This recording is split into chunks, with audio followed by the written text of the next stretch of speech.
ونبينا ومولانا محمد الذي أرسله بالحق بشيرا ونذيرا وداعيا إلى الله بإذنه وسراجا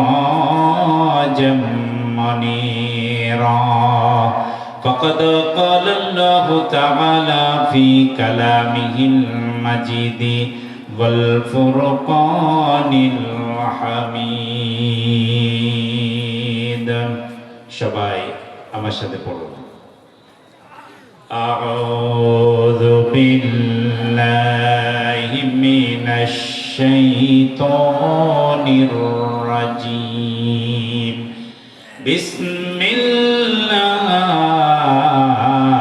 الرحمن الرحيم সূরা ফাতিহা আমরা সবাই ফাতিহা কানি করি একসাথে পড়ুন আলহামদুলিল্লাহি রাব্বিল আলামিন আর রহমানির রহিম মালিকি ইয়াউমিদ্দিন ইয়্যাকা না'বুদু ওয়া ইয়্যাকা নাস্তাঈন ইহদিনাস সিরাতাল মুস্তাকিম সিরাতাল লাযীনা আন'আমতা আলাইহিম গায়রিল মাগদুবি আলাইহিম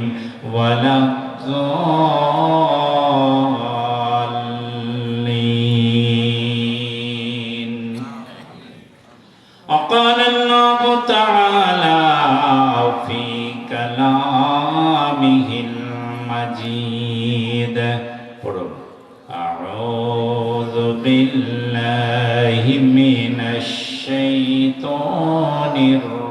الرجيم بسم الله الرحمن الرحيم يا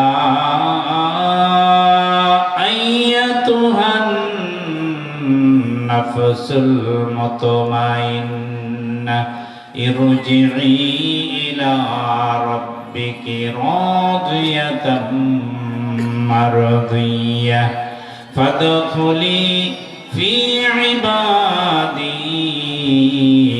وادخلي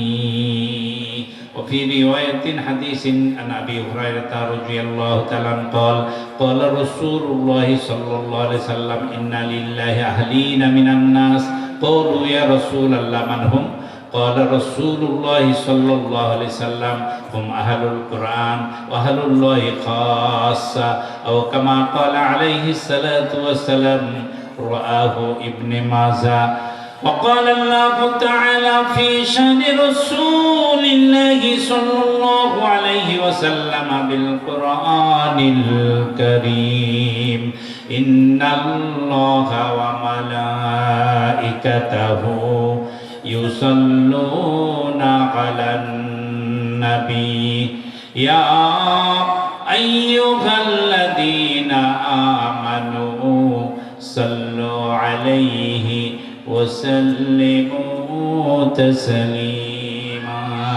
درود إبراهيم পড়ুন اللهم صل على سيدنا محمد وعلى آل محمد كما صليت على إبراهيم وعلى آل إبراهيم إنك حميد مجيد اللهم بارك على محمد وعلى آل محمد كما باركت على إبراهيم وعلى آل إبراهيم إنك حميد مجيد রাসূলের শানে মহব্বতের টানে অন্তরের অন্তঃস্থল থেকে জবান খুলে নাতে রাসূল একসাথে সবাই পড়ি আল্লাহুম্মা সাল্লি আলা সাইয়্যিদিনা মাওলানা মুহাম্মদ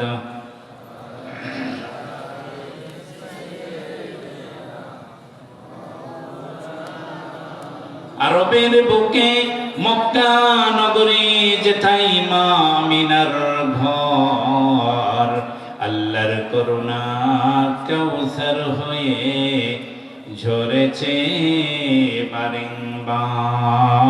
আল্লাহুম্মা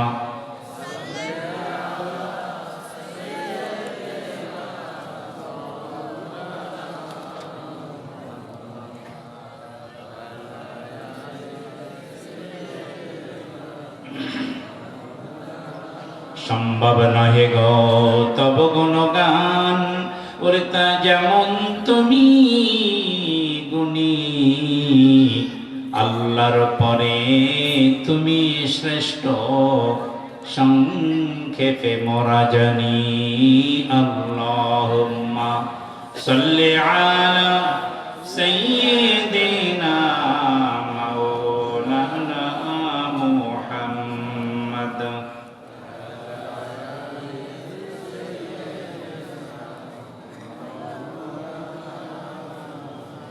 ডোমার ইসলামিয়া হাফিজিয়া মমিনা খাতুন লিল্লা বোর্ডিং এর হাফেজ ছাত্রদের পাগড়ি প্রদান অনুষ্ঠানের ৩৬তম ঐতিহাসিক তাফসীরুল কোরআন মাহফিলের সম্মানিত সুযোগ্য সভাপতি জনাব আলহাজ ডাক্তার মোহাম্মদ ফিরোজ আলম চিনু ডাক্তার, আমার বাম পাশে তিনি বসে আছেন, আমি তার বাড়ির মেহমান। আল্লাহ তাআলা তাকে নেক হায়াত দান করুন। সবাই একসাথে আওয়াজ তুলুন আমিন। আরেকটু জোরে বলতে হবে, আরেকবার বলুন আমিন।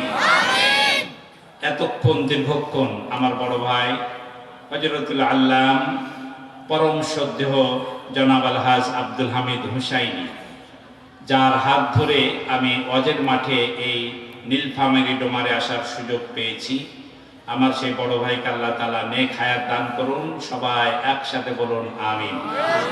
বন্ধুবর জনাব মাওলানা শামসুদ্দিন হুসাইনি সহ আজকের উপস্থাপক, অন্যান্য আলেম ওলামা, সামনে উপবিষ্ট সম্মানিত সুধী মণ্ডলী, পর্দার আড়ালে সম্মানিতা মা ও বোনেরা, আমি বিভাজন করে আজকে আমি আপনাদেরকে উপস্থাপন করতে চাই 24-এর নিচে যাদের বয়স তাদেরকে আমরা স্যালুট দিচ্ছি, এই কারণে যে 2024-এ একটা ওরা ঘটনা ঘটিয়েছে, ঠিক না বেটি?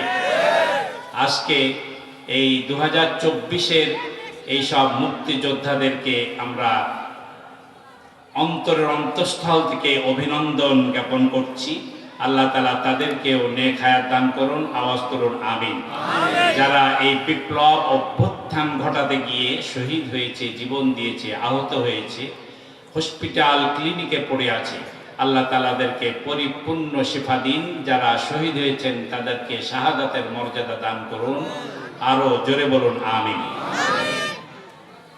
সম্মানিত উপস্থিতি, রাত গভীর হয়েছে, ওয়াজ খুব অল্প হবে, যার কারণে যারা দাঁড়িয়ে আছেন দয়া করে বসে পড়ুন। দুইটা জিনিস আমাদেরকে আমল করতে হবে। নম্বর 1, ইবলিস শয়তানকে কোনোভাবে আশ্রয় প্রশ্রয় দেওয়া যাবে না। এই ব্যাপারে কি আপনারা আমার সাথে একমত? কারা একমত? হাত তুলেন দেখি, পিছনের ভাইরা তুলেন। যারা যারা হাত তুলেছেন তাদের সামনে যদি ফাঁকা থাকে তাহলে কথার সাথে কাজের মিল রাখতে হবে। যার সামনে ফাঁকা আছে তার সামনে শয়তান বসে আছে, আপনি শয়তানের জন্য জায়গা রেখে হাত তুললে ওটা আল্লাহর কাছে কবুল হবে না। যদি সত্যকারে আপনি মুসলিম ঘরের সন্তান হয়ে থাকেন তাহলে সামনের ফাঁকা পূরণ করে বসেন। যারা পিছনে বিচ্ছিন্ন আছেন, ইসলাম বিচ্ছিন্নবাদীদেরকে পছন্দ করে না। সম্মিলিত জামাতবদ্ধ ঐক্যবদ্ধ যারা থাকে আল্লাহ তাআলা তাদেরকে ভালোবাসে। এই জন্য দলে চলে আসেন, জামাতে শামিল হন। এই যে ভাই, গেটের বাইরে যাওয়ার জন্য বলে নাই, যারা বেরিয়ে যাচ্ছেন তাদের সাথে ইবলিস শয়তানের বন্ধুত্বালি আছে, এগিয়ে আসেন। যারা দাঁড়িয়ে আছো ছোট, এই 24-এর নিচে বয়স, তোমাদের জন্য ওয়াজ হবে, আর তোমরা দাঁড়িয়ে থাকলে হবে? সবাই বসে পড়ো। আজকে হাত গণনা হবে, 24-এর নিচে কত আছে আর 24-এর উপরে কত আছে, এই গণনা করে ওয়াজ করব। দেখি দল ভারী হয় কাদের। যদি 71-কে তোমরা হারাতে পারো 24, তাহলে বুঝবো তোমাদের অভ্যুত্থান ঠিক আছে। বসে পড়ো সব। আজকে একটা গুরুত্বপূর্ণ মেসেজ রাজশাহী থেকে আমার কোটের পকেটে বেঁধে এনেছি। সেটা হচ্ছে পর্দার আড়ালে আমার মা বোনদের জন্য। আপনারা কি রাগ করবেন? এটা আপনাদের সামনে বলবো না আড়ালে গিয়ে ওদেরকে বলবো? জি, আপনাদের সামনে বললেই হবে, তাই না? আপনারা আমার এই মেসেজটা যারা এসেছে তাদের কাছে তো যাবেই, যারা আসে নাই তাদের কাছেও পৌঁছায় দিবেন। আল্লাহ আমাদের সবাইকে কবুল করুন, একসাথে বলুন আমিন। সম্মানিত হাজরিন, ওই যে দেখুন মাথার উপর আসমান, পায়ের নিচে জমিন, এর মধ্যে যত কথা আছে আপনারাই বলুন আল্লাহর কোরআনের চেয়ে উত্তম, সুন্দর, শ্রেষ্ঠ আর কোনো কথা আছে কি? সাহস থাকলে আওয়াজ তুলুন, আছে? খৈরুল কালামি কালামুল্লাহ, সবচেয়ে উত্তম, সুন্দর, শ্রেষ্ঠ কার কথা? বিশ্বাস যদি থাকে একখানা হাত তুলে বলুন কার কথা?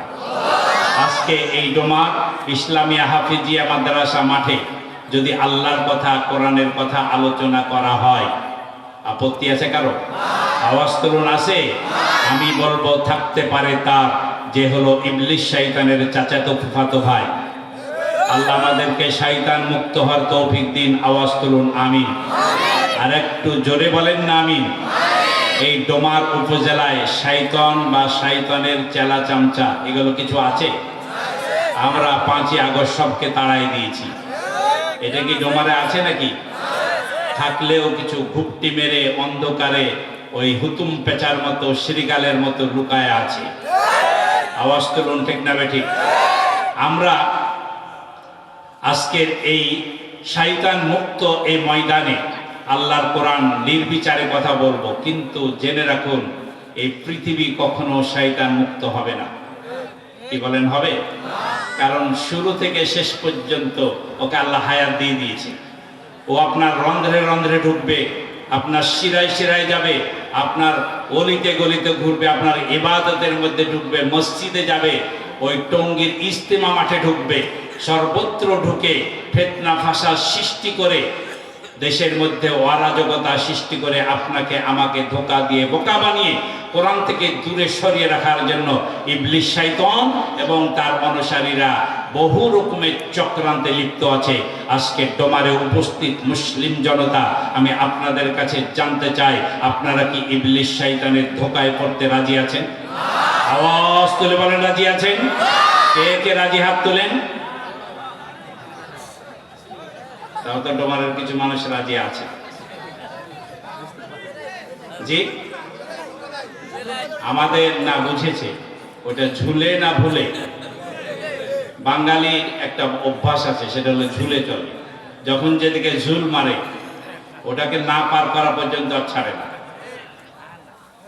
প্রকৃত পক্ষে আমরা কেউ শয়তানের ধোকায় পড়তে রাজি? হাত থাকলে হাতখানা নেড়ে বলেন তো রাজি? আল্লাহ কবুল করুন। আওয়াজ তুলুন আমিন। আরেকবার জোরে বলুন আমিন। আলোচনায় চলে যাই, একসাথে আমার সাথে সম্মিলিতভাবে সবাই পড়বেন, কারণ কোরআনের মাহফিলে সবচেয়ে বড় শত্রু হলো ইবলিস। এ আপনাকে আমাকে ধোঁকা দিবে, এই জন্য কোনো ইবাদতে আল্লাহ তাআলা কন্ডিশন দেয় নাই, কিন্তু কোরআনের তেলাওয়াতে কন্ডিশন আছে। সেটা হচ্ছে ফাইদা ক্রাআতাল কোরআন ফাস্তাঈদ বিল্লাহি মিনাশ শাইতানির রাজিম। কোরআন পড়লে, বুঝলে, শুনলে, তাফসীর করলে শয়তান তোমাদেরকে ধোঁকা দেবে। তার অসুবিধা থেকে আশ্রয় চাও কার কাছে? ভয় লাগে, তাই না? জোরে বলুন, কার কাছে? আল্লাহর কাছে আশ্রয় চাইতে এখানে কারো আপত্তি আছে? আওয়াজ তুলুন, আছে? কার কার আপত্তি? হাত তুলেন। এবার ঠিক আছে, এবার সবার হাত ঠিক আছে। তাহলে আমার সাথে একসাথে সবাই পড়ে। আউযু বিল্লাহি মিনাশ শাইতানির রাজীম। বিসমিল্লাহির রহমানির রহিম। ইয়া আইয়াতুহান নাফসুল মুতমাইন্নাহ ইরজিই ইলা রাব্বিকি রাদিয়াতাম মারদিয়াহ ফাদখুলি ফি ইবাদি ওয়াদখুলি জান্নাতি। ভাই আমার, বাবাজি আমার, ও তোমার অঞ্চলের মুসলিম নরনারী মনোযোগ দিয়া, প্রাণ দিয়া, অন্তর দিয়ে আল্লাহর কোরআন শুনে দেখুন। কোরআনুল কারিমে একটি সূরার নাম হলো সূরাতুল ফজর। কি নাম? মনে রাখুন, সূরাতুল ফজর। এই ফজর সূরার শেষ চারখানা আয়াত 27, 28, 29, 30, চারখানা আয়াতের মধ্যে আল্লাহ তাআলা মানুষকে তিন ভাগে ভাগ করে এক ভাগের মানুষকে ডাক দিয়েছেন। এই তিন ভাগের মানুষ, একটা হলো আন-নাফসুল লাওয়ামা, আর একটা হলো আন-নাফসুল আম্মারা, আর একটা হলো আন-নাফসুল মুতমাইন্না। যারা আম্মারা এরা হলো কাফির, মুশরিক, এরা বেদিন, এরা মুনাফিক, এরা আল্লাহ দ্রোহী, কোরআন দ্রোহী, ইসলাম বিদ্বেষী, এরা হলো নাফসে আম্মারা। আর নাফসুল মুতমাইন্না এরা হলো মুনাফিক, এরা হলো ফাসিক, একবার এদিকে একবার ওইদিকে, বিভিন্ন রকমের অবস্থান হয়। আর এই দুইটা বাদ দিয়া তৃতীয় যে জাতিটা আল্লাহ তাআলার কাছে সবচেয়ে বেশি প্রিয়, সেটা হলো ইয়া আইয়াতুহান নাফসুল মুতমাইন্না, হে প্রশান্ত আত্মার অধিকারীরা, যারা আল্লাহর কোরআন শুনলে যাদের আত্মা শান্তি লাভ করে, ইসলামের কথা শুনলে যাদের মনটা কোরআনের দিকে ধাবিত হয়ে যায়, হাফিজিয়া মাদ্রাসার কথা শুনলে পকেট থেকে টাকা বের হয়ে যায়, মসজিদ দেখলে নামাজের জন্য দৌড়িয়ে যায়, আলেম ওলামাদের দেখলে সালাম দিতে মন চায়, বুঝবেন ওই লোকটার আত্মা হলো নাফসুল মুতমাইন্না। আওয়াজ তুলে বলুন ঠিক কিনা? আর আলেম ওলামাদের দেখলে যাদের গায়ে যারা জ্বলে, যারা কোরআনের আলো ঘরে ঘরে জালো, স্লোগান শুনলে যাদের গাত্রদাহ হয়, ইসলামের বিজয় হলে, আলেম ওলামাদের দল ভারী হলে যাদের রাত্রে ঘুম হয় না, এরা হলো নাফসে আম্মারা, এরা হলো নাফসে লাওয়ামা, এরা হলো ফাসিক, এরা হলো মুনাফিক, এরাই হলো কাফির। আরেকবার বলুন ঠিক কিনা? আল্লাহ রাব্বুল আলামিন এখানে কাফেরদেরকে ডাকে নাই, মুনাফিকদেরকে ডাকে নাই, ফাসিকদেরকে ডাকে নাই। আল্লাহ তাআলা ডেকেছেন যারা কোরআনকে ভালোবাসে, যারা মাদ্রাসাকে ভালোবাসে, যারা আলেম ওলামাদেরকে ভালোবাসে, যারা মনে করে আল্লাহর জমিনে আল্লাহর আইন চলবে, আল্লাহর জমিনে আল্লাহর দ্বীন কায়েম হবে। আর এটা করতে গিয়া যদি আমার জীবন যাই চলে যাক, আমার রক্ত যাই চলে যাক, কিন্তু আল্লাহর জমিনে আল্লাহর দ্বীন কায়েম করাই লাগবে। এই মানসিকতা আল্লাহ রাব্বুল আলামিন যেই সব মানুষের অন্তরে পয়দা করে দিয়েছেন, আল্লাহ তাআলা ওই মানুষগুলোকে ডাক দিয়ে বলেন, ইয়া আইয়াতুহান নাফসুল মুতমাইন্না ইরজিই ইলা রাব্বিকি রাদিয়াতাম মারদিয়া ফাদখুলি ফি ইবাদি ওয়াদখুলি জান্নাতি। ও আমার মুসলমান ভাই বোনেরা, খুব খেয়াল করে আল্লাহর কোরআন বুঝতে হবে, সহজভাবে বুঝতে হবে। কাফির, মুনাফিক, ফাসিকদেরকে আল্লাহ ডাকে নাই, ডেকেছেন যারা কোরআনকে ভালোবাসে, যারা ইসলামী আন্দোলন করে, যারা নামাজ পড়ে, যারা রোজা রাখে, যারা মাদ্রাসা মসজিদকে ভালোবাসে, আলেম ওলামাদেরকে দেখলে মহাব্বত করে, এই সব মানুষগুলোকে ডেকে আল্লাহ বলছেন, চলে আসো তোমরা তোমার রবের দিকে, এমন অবস্থায় যে অবস্থায় তোমার রব তোমার উপরে সন্তুষ্ট, তুমিও তোমার রবের উপরে সন্তুষ্ট। ফাদখুলি ফি ইবাদি, তোমরা আমার দলের অন্তর্ভুক্ত হয়ে যাও। আমি আল্লাহ তাআলা তোমাদেরকে কথা দিলাম, পরকালে আমি আল্লাহ তাআলা তোমাদেরকে জান্নাত বরাদ্দ করে দেব। আপনারা আওয়াজ তুলে বলুন, জান্নাতের মালিক কে? আর একটু আস্তে করে বলেন, কে? যার হাতে জান্নাত সেই মহান রব আল্লাহ তাআলা বলছেন, হে ইমানদারেরা, হে প্রশান্ত আত্মার অধিকারীরা, হে ইসলামী আন্দোলনের কর্মীরা, হে ইসলামী আন্দোলনের রোকন বায়াত গ্রহণকারী ওই সব সদস্যরা, তোমরা কোথায়? তোমরা আল্লাহর দলে শামিল হয়ে যাও। তাহলে বোঝা যাচ্ছে আমরা এখনো পরিপূর্ণ আল্লাহর দলে শামিল হতে পারি নাই। এই জন্য আল্লাহ তাআলা আরেকবার আমাদেরকে ডাক দিয়েছেন। আওয়াজ তুলে বলুন ঠিক কিনা? এই আয়াতের ব্যাখ্যা যদি আমরা করতে যাই, সূরা আল ইমরানের 102 নম্বর আয়াতে আমাদেরকে চলে যেতে হবে। সেখানে আল্লাহ তাআলা বলছেন, ইয়া আইয়ুহাল্লাযীনা আমানুত্তাকুল্লাহা হাক্কা তুকাতিহি ওয়া লা তামুতুন্না ইল্লা ওয়া আনতুম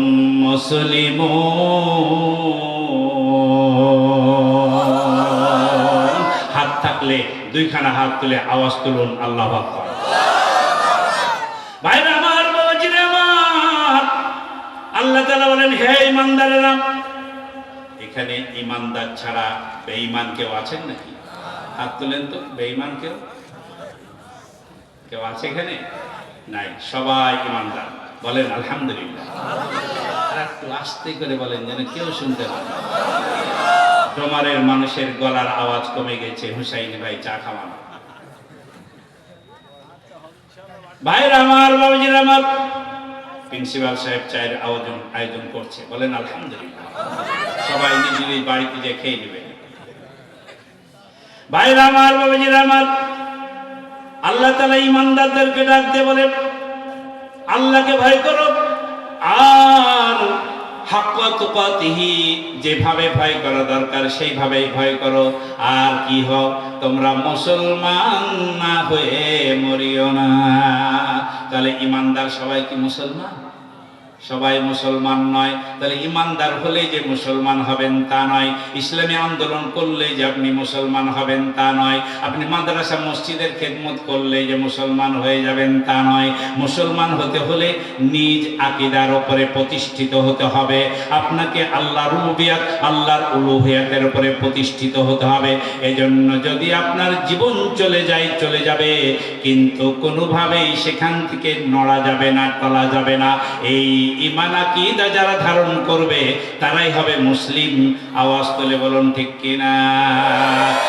5ই আগস্টের অভ্যুত্থানের পর আমরা কিছু মানুষ এদিকে দলে দলে আসতে দেখেছি। আলহামদুলিল্লাহ, এটা ভালো দিক, কিন্তু এখান থেকে আমাদেরকে সাবধান থাকতে হবে। আল্লাহর জমিনে আল্লাহর দ্বীন কায়েম করতে হলে আমাদের মধ্যে ভ্রাতৃত্ববোধ, ভালোবাসা বৃদ্ধি করতে হবে। জেদ, রাগ, ক্ষোভ এগুলো কমায়া দিতে হবে। অন্যের ক্ষয়ক্ষতি করার মানসিকতা আমাদের অন্তর থেকে মুছে ফেলতে হবে। একে অপরের সাথে আমাদেরকে ভ্রাতৃত্ববোধ, ভালোবাসা বৃদ্ধি করে দিতে হবে। ভালোবাসার বন্ধনে আমরা যদি অন্যদেরকে আবদ্ধ করতে পারি, অন্যের বিরুদ্ধে কথা ছুড়ে না দিয়ে নিজের আদর্শ, নিজের চরিত্র ফুটিয়ে তুলতে হবে। এমন কাজ যদি আমরা করতে পারি, আগামী দিন উর্বর জমিনে ইসলামের বিজয় ঘণ্টা বাজানো আমাদের জন্য সহজ হবে। আর যদি আমরা হিংসা বিদ্বেষে জ্বলে পুড়ি, ক্ষমতার লোভে যদি আমরা ক্ষমতা লোভী হয়ে যাই, ওই ছিনতাইকারীদের মতো, ওই সব চাঁদাবাজদের মতো আমরাও যদি রাস্তাঘাটে ছিনতাই করি, চাঁদাবাজি করি, তাহলে আল্লাহ তাআলা আবারও আমাদের উপরে গোসা করবেন। এই উর্বর জমিন আমাদের কাছ থেকে আবারও কেড়ে নেবেন। ও বাংলার মুসলমান, তাই তো আল্লাহ তাআলা মুতমাইন, প্রশান্ত আত্মার অধিকারী মানুষগুলোকে ডেকে বলেন, ফাদখুলি ফি ইবাদি, আমার দলের মধ্যে পরিপূর্ণ শামিল হও। যদি পরকালে আমার জান্নাতেও তোমরা যেতে চাও, আল্লাহর জান্নাতে যদি যেতে হয়, তাহলে আমাদেরকে ইসলামকে পরিপূর্ণ পালন করতে হবে। আল্লাহর জমিনে আল্লাহর দ্বীন কায়েম না হওয়া পর্যন্ত ঘরের মধ্যে যাওয়া যাবে না, আরাম বিশ্রাম করা যাবে না, আমাদেরকে ঘুমিয়ে শুয়ে থাকলে চলবে না, বিজয় হয়ে গেছে বলে উল্লাস করলে চলবে না। আরো আমাদেরকে পরিশ্রমী হতে হবে, আরো বেশি বেশি করে ইসলামের জন্য কাজ করতে হবে। ও ডোমারের মুসলমান, আল্লাহর ডাকে সাড়া দিয়া, আল্লাহকে রব বলে স্বীকার করে নিয়া আগামী দিনে কোরআনের রাজ কায়েম করার জন্য যে ডাক এসেছে, এই ডাকে সাড়া দিয়া আমাদেরকে মাঠে ময়দানে আরো বেশি তৎপর হতে হবে। কোরআনের জন্য আমাদেরকে অর্থ দিতে হবে, কোরআনের জন্য আমাদেরকে সময় দিতে হবে। আল্লাহর কোরআনকে মহাব্বত করে কোরআনের বিধান সমাজে কায়েম না হওয়া পর্যন্ত আমরা কেউ ঘরে ফিরে যাব না। এই মানসিকতা, এই নিয়ত, এই প্রতিজ্ঞা, এই শপথ যদি আমরা গ্রহণ করতে পারি, আল্লাহ তাআলা আমাদেরকে ওয়াদা করে দিয়েছেন, ওয়াদখুলি জান্নাতি, আমার জান্নাত তোমাদের জন্য বরাদ্দ হয়ে যাবে। ও তোমাদের মুসলমান, পরকালে আল্লাহর জান্নাত পেতে হলে এই দুনিয়াতে পরিশ্রম করতে হবে। আল্লাহর দলে শামিল থাকতে হলে দলের কাজ করতে হবে। দলের কাজ করতে গেলে কোরআনের পথে চলতে হবে। আর কোরআনের পথে চলতে গেলে শত আপদ বিপদ মুসিবত সবকিছুকে উপেক্ষা করে এক উলুহিয়াতের উপরে, এক রুবুবিয়াতের আমাদের উপরে প্রতিষ্ঠিত হতে হবে। আর এই প্রতিষ্ঠিত থাকার জন্য যদি আমাদের অর্থ লাগে, সময় লাগে, জীবন লাগে, রক্ত লাগে, সব দিতে রাজি আছি। কিন্তু আল্লাহর পথ আমরা ছেড়ে দিতে রাজি না। এই দুবারের মুসলমান আল্লাহর জমিনে আল্লাহর দ্বীন কায়েমের জন্য কারা কারা রাজি আছো? তুমি আল্লাহর দেখাও।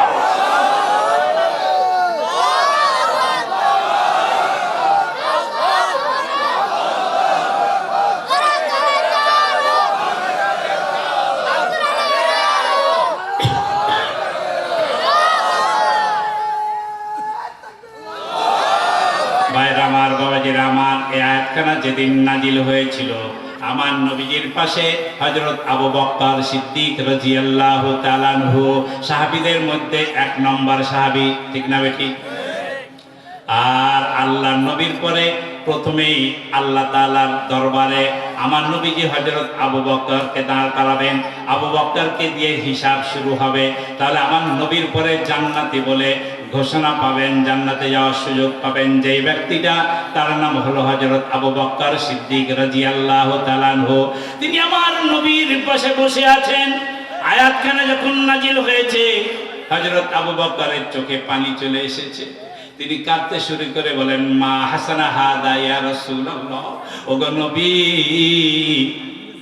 কত সুন্দর কথা আল্লাহ তাআলা আমাদেরকে বলে দিয়েছেন।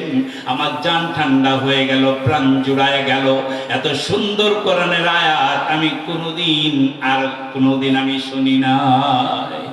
আল্লাহর নবী বিশ্ব নবী মুহাম্মদুর রাসূলুল্লাহ সাল্লাল্লাহু আলাইহি সাল্লাম হযরত আবু বকরের গায়ে হাত দিলেন, এইভাবে হাত বোলালেন এবং বললেন, হে আবু বকর শুনো রে, যেদিন তোমার মালাকুল মাউত আজরাইল আসবে, আজরাইল যখন তোমার জানখানা টেনে বের করবে রে আবু বকর, এই রহমতের ফেরেশতারা তোমার খাটলির চারিদিকে বসে যাবে। বসে বসে ওরা তোমাকে এই আয়াতখানা আরেকবার পাঠ করে শোনায়া দেবে। বলেন না সুবহানাল্লাহ। যারা ইমানদার মুমিন মুত্তাকি হবে তাদের খাটলির কাছে হাফিজিয়া মাদ্রাসার ছাত্র ডেকে কোরআন পড়ানোর প্রয়োজন হবে না। মালাকুল মাউত আজরাইল যখন আসবে, এই কোরআনের আয়াতের তাফসীর খুলে দেখেন, নবীজি বলেছেন ইমানদার মুমিন মুত্তাকির যখন মৃত্যু হবে, আল্লাহর রহমতের ফেরেশতারা ওই ব্যক্তির খাটলির পাশে বসে বসে তার কোরআনে, তার কানের কাছে কোরআনের আয়াত পাঠ করে করে শোনাবে। আরেকবার বলেন সুবহানাল্লাহ। রহমতের ফেরেশতারা ওই মুমিন ব্যক্তির খাটলির চারদিকে বসে বসে তারা কোরআন তেলাওয়াত করে বলবে, ইয়া আইয়াতুহান নাফসুল মুতমাইন্না ইরজিই ইলা রাব্বিকি রাজিয়াতাম মারদিয়া ফাদখুলি ফি ইবাদি ওয়াদখুলি জান্নাতি।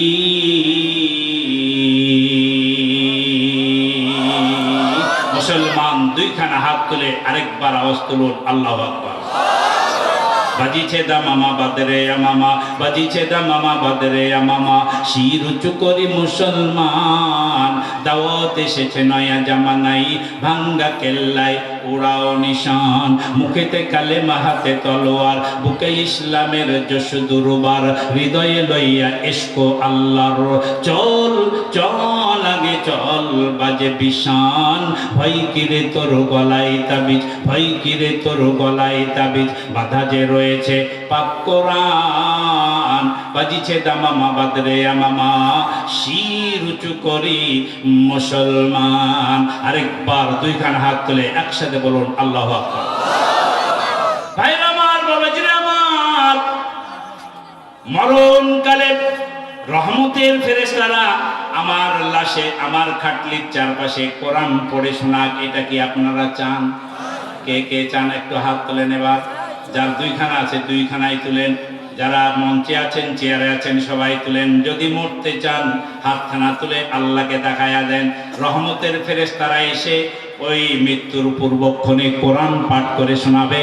জোরে জোরে বলেন সুবহানাল্লাহ। ও বাংলার মুসলমান, কোরআন হচ্ছে মুসলমানের জীবনের সাথী। এ হলো মরণকালেও সাথী হবে, কবরে গিয়েও সাথী হবে, হাসরে গিয়েও সাথী হবে। অতএব একটা নীতিমালা আপনাকে আমাকে ফলো করতে হবে। সেটা হলো যেখানে কোরআন আছে আমরা সেখানে আছি, কোরআন নাই যেখানে আমরা আছি সেখানে। তাহলে জোরে বলেন কি হবে? কোরআন নাই যেখানে, হ্যাঁ আপনারা আছেন, তাহলে এই স্লোগান যদি সত্যই অন্তর থেকে বলে থাকেন, তাহলে একটা নীতিমালায় আমাদেরকে সুপ্রতিষ্ঠিত হতে হবে। যেই দলে, যেই মিছিলে কোরআনের কর্মসূচি থাকে না, যেই দলে কোরআন শিখার, কোরআন পড়ার, কোরআনের চর্চা করার কোনো কর্মসূচি থাকে না, ওই দল, ওই স্লোগান, ওই মিছিল কোনো মুসলমানের জন্য জায়েজ হবে না। নীতিমালা নির্ধারণ করে আল্লাহ জমিনে চলতে হবে। আওয়াজ তুলে বলেন ঠিক কিনা? ভাইরা আমার, বাবাজিরা আমার, আপনি কোরআন মানবেন না, আপনি কোরআনের হাফিজিয়া মাদ্রাসা পছন্দ করবেন না, আলেম ওলামাদেরকে আপনার ভালো লাগবে না, আর আপনি মনে করবেন রহমতের ফেরেশতার কোরআন শোনার দরকার নাই, আমার পকেটে টাকা আছে, হাফিজিয়া মাদ্রাসার ছাত্র ভাড়া করে নিয়ে আসে, আমার মরণকালে লাশের পাশে, আমার খাটলির পাশে হাফিজিয়া মাদ্রাসার ছেলেরা সারাদিন ধরে কোরআন পড়বে, ওদের কোরআন পড়িয়ে, টাকা দিয়ে কোরআন পড়িয়ে একানাও কোনো লাভ হবে না। আওয়াজ তুলে বলেন ঠিক না বেঠিক? আরো জোরে গান ঠিক না বেঠিক? হয়তো কোনো হাফেজ, কোনো আলেম বলবে, হুজুর আমাদের পেটের ভাত মারলো না। আপনাদের পেটের ভাত মারি নাই, যেটা হক কথা সেটাই বলেছি, ঠিক না বেঠিক? কারণ ওই পড়াতে ওই ব্যক্তির লাভ হবে না, কারণ যে নিজে কোরআন পড়ে না, যে কোরআন বুঝে না, কোরআনের সাথে সম্পর্ক রাখে না, মরণকালে হাফিজিয়া মাদ্রাসার ছাত্রদের দিয়া কোরআন পড়িয়া কোনো লাভ হবে নাকি? আর একটু আস্তে করে বলেন। এবং মুসলমান, মরণ এমন একটা শব্দ যেটা আমাদের সবাইকে বিশ্বাস করতে হবে, সবাইকে মরতে হবে, সবাইকে এই দুনিয়া ছেড়ে চলে যেতে হবে। সে আস্তিক হোক, সে নাস্তিক হোক, সে ইমানদার হোক, সে বেঈমান হোক, সে মুমিন হোক আর সে কাফের হোক, সবাই এক বাক্যে একটা কথা বিশ্বাস করে, সেটা হলো যার জন্ম আছে তার মৃত্যু আছে, মরণের হাত থেকে কেউ বাঁচতে পারবে না। আওয়াজ তুলে বলুন ঠিক কিনা? এই মরণ আর জীবন, এটা কার সৃষ্টি? বিশ্বাস হলে আরেকবার জোরে বলেন কার? আল্লাহ রাব্বুল আলামিন সূরা মুলক 2 নম্বর আয়াতের মধ্যে আল্লাহ তাআলা বলেছেন, আল্লাযী খালাকাল মাউতা ওয়াল হায়াতা লিয়াবলুয়াকুম আইয়ুকুম আহসানু আমালা ওয়া হুয়াল আজিজুল গফুর। আল্লাহ তাআলা বলছেন, আমি আগে মরণ সৃষ্টি করলাম, তারপরে জীবন দিলাম, আগে মরণ তারপরে জীবন। এই আয়াতের ব্যাখ্যা যদি আমাকে করতে হয়, তাহলে সূরা বাকারার 30 নম্বর আয়াত আমাদেরকে চলে যেতে হয়। আল্লাহ তাআলা বলেন, কাইফা তাকফুরুনা বিল্লাহি ওয়া কুনতুম আমওয়াতান ফাআহইয়াকুম সুম্মা ইউমীতুকুম সুম্মা ইউহয়ীকুম সুম্মা ইলাইহি তুরজাউন। মুসলমান হাতখানা তুলে বলেন আল্লাহু আকবার। আচ্ছা আপনারা একটা বলেন তো, কোরআন শুনতে ভালো লাগে না খারাপ? এই মুসলমান সত্য করে বলেন, ভালো না খারাপ? আরেকটা প্রশ্ন করি, কোরআন শুনলে ইমানদার মুসলমানের ইমান কমে না বাড়ে? বাড়লে তো কোনো প্রতিক্রিয়া হবে, নড়া নাই, চড়া নাই, মুখে আওয়াজ নাই, বুঝবেন তার ইমানটাই ঠিক নাই, ঠিক না বেঠিক? রাগ করছেন? তাহলে কোরআন তেলাওয়াতের পরে আমার কণ্ঠ ভালো নয়, এটা আমি বিশ্বাস করি, কিন্তু কোরআন তো খারাপ নয়, ঠিক না বেঠিক? কোরআন শোনার পরে যার কোনো প্রতিক্রিয়া হবে না, আপনি নিজের বিচার নিজেই করবেন, আপনার ঈমান দুর্বল আছে। রাগ করছেন? আল্লাহ রাব্বুল আলামিন সূরাতুল বাকারার মধ্যে বলেন, কিভাবে তোমরা সে আল্লাহকে অস্বীকার করো, অথচ তোমরা প্রথমেই ছিলে মৃত, তারপরে আমি আল্লাহ তাআলা জীবিত করেছি, আবার দেব মৃত, আবার হবে জীবিত। এবার দেখেন যে শেষবারের মতো জীবিত হবে হাসরের মাঠে। ওই জীবিত হওয়ার পরে আর কেউ কোনোদিন মরবে না, মরণের মরণ হয়ে যাবে, কোনোদিন মরণ হবে না। তাহলে প্রথমে মরণ, তারপরে জীবন, এরপরে আবার মরণ আসবে, তারপরে আবার জীবন আসবে। আওয়াজ তুলে বলুন ঠিক কিনা? আল্লাহ তাআলা বলেন, মরণ জীবন আমি আল্লাহ তাআলা এটা সৃষ্টি করেছি এই কারণে লিয়াবলুয়াকুম আইয়ুকুম আহসানু আমালা, তোমাদের মধ্যে তোমাদেরকে আমি পরীক্ষা করব মরণ দিয়া জীবন দিয়া, এটা দিয়ে আমি আল্লাহ তাআলা পরীক্ষা করব। আমি দেখে নিব কার কেমন ভালো রেজাল্ট হয়, কে কেমন রেজাল্ট করতে পারে। তাহলে ভালো রেজাল্ট করার নেওয়ার জন্য, ভালো পরীক্ষা নেওয়ার জন্য আল্লাহ তাআলা আমাদের মৃত্যুর ব্যবস্থা করেছেন, জীবনের ব্যবস্থা করেছেন। আরেকবার বলুন ঠিক কিনা? আল্লাহ রাব্বুল আলামিন সূরাতুল জুমআ 8 নম্বর আয়াতের মধ্যে বলেন, কুল ইন্নাল মাউতাল্লাযী তাফিররুনা মিনহু ফাইন্নাহু মুলাকীকুম সুম্মা তুরাদ্দুনা ইলা আলিমিল গায়বি ওয়াশ শাহাদাতি ফায়ুনাব্বিউকুম বিমা কুনতুম তা'মালুন। মুসলমান ঈমান থাকলে আরেকবার বলুন আল্লাহু আকবার।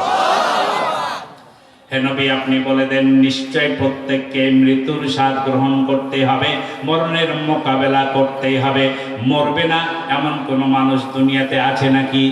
মরণ থেকে পালাও তুমি, মরণ তোমায় লইবে ঘিরি, যদিও সুদূর আকাশে পানি, পালাও সেটাই লাগিয়ে সিঁড়ি। এ মহারোগের চিকিৎসক নেই, নেই রে ঔষধ জগতে, পালিয়ে কাতর হইলে কি হবে, বাঁচাতে পারবে না তোমাকে। মরণের ভয়ে রাজ সিংহাসন ছেড়ে, দেশের রাজত্ব ক্ষমতা ছেড়ে তুমি যতই দাদু বাবুর বাড়ি পালিয়ে যাও, ক্যান্সার তোমাকে ধরে ফেলবে, সময় মতো তোমার মৃত্যু চলে আসবে। আওয়াজ তুলে বলেন ঠিক কিনা? মরণের ভয়ে দেশ ছেড়ে পালিয়ে যেয়ে কোনো লাভ নাই, মরতে হলে নিজের ঘরেই মরো। আওয়াজ তুলে গান ঠিক না বেঠিক? তুমি তো গেছো দাদু বাবুর বাড়ি, আকাশ পেড়ে যদি সাত আসমান পেরিয়েও চলে যেতে পারো, তারপরেও মরণের হাত থেকে বাঁচতে পারবে না। আওয়াজ তুলে বলেন ঠিক না বেঠিক? আরো জোরে কর। আজ বেজানা কাল বেজানা জানা তো এক বেদিহাই, চল মুসাফির বাঙ্গা তুরে রাস্তা বহু দূর হায়। আল মাউত কাসিন কুল্লু নাসিন শারিবু, আল কবর বাইতিন কুল্লু নাসিন দাখিলু। আজ হোক কাল হোক মরণ তোমাকে বরণ করবে, আর মৃত্যুর স্বাদ প্রত্যেক মানুষকেই গ্রহণ করতেই হবে। কবর নামক স্থানে সবাইকেই যেতে হবে। আওয়াজ তুলে বলেন ঠিক কিনা? যত বড় রাজ সিংহাসনের মালিক হও, কোন সিংহাসন কাউকে চিরকাল বাঁচিয়ে রাখবে না।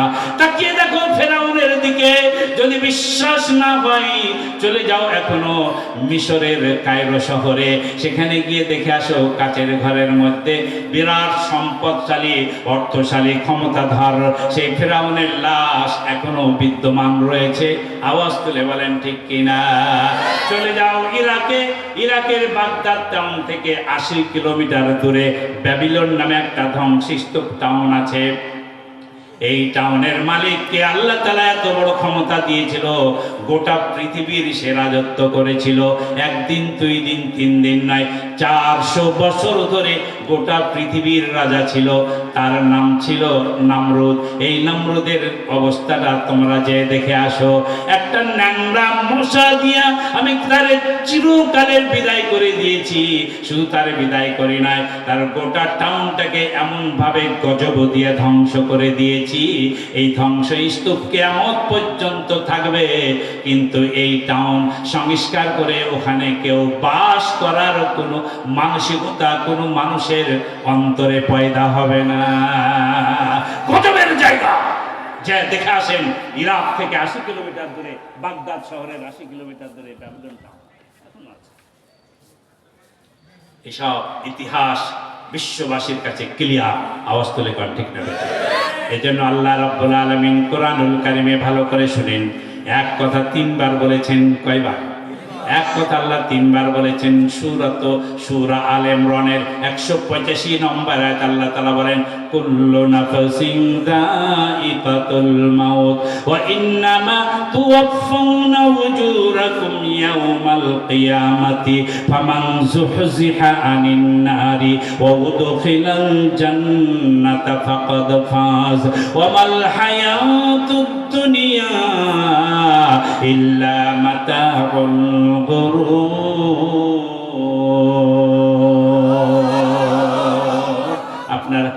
তো? ছেড়ে দিব? চলবে কতক্ষণ? বাপরে বাপ, সারা রাত হুজুরকে করবে কাজ। আল্লাহ আমাদের সবাইকে তৌফিক দিন, জোরে কান আমিন। দুই কান হাত তুলে চিৎকার মেরে কান আল্লাহ। হচ্ছে না এই আওয়াজ, এই ডোমার থানাতেই যায় না, এই আওয়াজ থানার পুলিশের কানেই যাচ্ছে না। হ্যাঁ, আরে না, ঠিক আছে, এমন একটা আওয়াজ তুলবেন বর্ডার পেরিয়ে দিল্লির ওই কি বলে নরেন্দ্র মোদীকে কাঁপাবে। পারা যায় না? জোরে কান যায় না? ভয় লাগে? বাংলার মানুষ যে আর ভারতকে ভয় করে না, তার 24 সালের 5ই আগস্টের পর একবার না একাধিকবার প্রমাণ করেছে। আমাদের রাজশাহীর চাঁপাইনবাবগঞ্জের বর্ডারে জনগণ বর্ডারে বিএসএফ এর সামনে বুক পাতিয়ে দাঁড়িয়ে গেছে আপনাদের আবু সাঈদের মতো।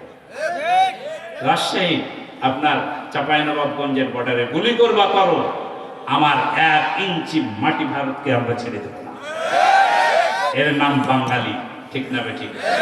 আমরা ভারতকে ভয় করি না, আমেরিকাকে ভয় করি না, আমরা একমাত্র ভয় করি কাকে? আওয়াজ তুলে বলুন কাকে? মুসলিম আমি, মুসলিম আমি, সংগ্রামী আমি, আমি চির নরবীর, আল্লাহকে ছাড়া কাউকে মানি না। নারায়ে তাকবীর, নারায়ে তাকবীর, লিল্লাহি তাকবীর। বর্ডারই যাই, দিল্লি তো কত দূরে, দুইখানা হাত চাড়বে আওয়াজ বড় হবে। রাগ করছেন? আল্লাহু আকবার বললে ইমান কমে না বাড়ে? তোমারের মুসলমানের ইমান এত দুর্বল কেন? আরেকবার দুইখানা হাত তুলে আওয়াজ তুলুন, লিল্লাহি তাকবীর, নারায়ে তাকবীর। ভাইরা আমার, বাবাজিরা আমার, সূরা আল ইমরানের 185 নম্বর আয়াতে আল্লাহ তাআলা বলেন, প্রত্যেক মানুষকে মৃত্যুর স্বাদ গ্রহণ করতে হবে, কিয়ামতের মাঠে হাজির হতে হবে। যারা জাহান্নাম থেকে মুক্ত হবে, জান্নাতে যাওয়ার খবর পাবে, এরাই হলো সফল কাম। ওরে দুনিয়ার মানুষ জেনে রাখো, ওয়ামাল হায়াতুদ দুনিয়া ইল্লা মাতাউল গুরুর। এই দুনিয়ার জীবন ধোঁকাবাজি ছাড়া আর কিছুই না। বাপ বেটার সাথে ধোঁকাবাজি করে, স্বামী স্ত্রীর মধ্যে ধোঁকাবাজি চলে। চলবেন কোন জায়গাতে? প্রিন্সিপালকে সরানোর জন্য ভাইস প্রিন্সিপাল লড়াই করে, আর একজনকে আর একজনকে ঠগায়া নিজের কিভাবে উন্নয়ন করা যায় এ নিয়ে সারা রাত চিন্তা ভাবনা করে। এমন মানুষ এই ডোমার এলাকাতে আছে না? না, অন্যকে ধোঁকাবাজি দিয়া, অন্যকে ঠগায়া নিজের মান উন্নয়নের জন্য সারাদিন সারা রাত প্রচেষ্টা চালায়। এটা হলো দুনিয়ার জীবন। দুনিয়ার জীবনটা ধোঁকাবাজি, দুনিয়ার জীবনটা খেল তামাশা ছাড়া আর কিছুই নয়। তাহলে এখানে আল্লাহ তাআলা বললেন মরণ সবাইকে বরণ করতে হবে। সূরা আম্বিয়া 35 নম্বর আয়াত খুলে দেখেন, 17 নম্বর পারার মধ্যে আল্লাহ তাআলা বলছেন, কুল্লু নাফসিন যায়িকাতুল মাউত ওয়া নাবলুকুম বিশ-শাররি ওয়াল খাইরি ফিতনা ওয়া ইলাইনা তুরজাউন। মুসলমানের ঘরে সন্তান হাত তুলে বলেন আল্লাহু আকবার। ভাইরা আমার, বাবাজিরা আমার, ভালো মন্দ আপনারা বলেন তো কার পক্ষ থেকে? আরেকবার জোরে বলেন, কার পক্ষ থেকে? ভালোটাও আল্লাহ দিয়ে থাকেন, মন্দটাও আল্লাহ দিয়ে থাকেন। আমরা যখন ঈমান এনেছি 7টা কথা বিশ্বাস করেছি। জোরে বলেন কয়টা? আমানতু বিল্লাহ, 1 নম্বরে আল্লাহ, ওয়া মালাইকাতিহি ওয়া কুতুবিহি ওয়া রুসুলিহি ওয়াল ইয়াউমিল আখির ওয়াল কদরি খাইরিহি ওয়া শাররিহি মিনাল্লাহি তাআলা ওয়াল বা'থি বাদাল মাউত। তাহলে এখানে 6 নম্বরে আমরা যেটা বলেছি, ওয়াল কদরি খাইরিহি ওয়া শাররিহি মিনাল্লাহি তাআলা, আমার ভাগ্যের ভালো মন্দ এটা একমাত্র আল্লাহর পক্ষ থেকেই বরাদ্দ হয়। যা কিছু হবে আল্লাহর পক্ষ থেকে হবে। এই ঈমানের যারা বলিয়ান থাকবে, আমি আল্লাহ তাআলা বলছেন, এটা আমি জীবন দিয়া মরণ দিয়া আমি তোমাদেরকে পরীক্ষা করব, কিন্তু প্রত্যেককেই মৃত্যুবরণ করতেই হবে। আওয়াজ তুলে বলুন ঠিক কিনা?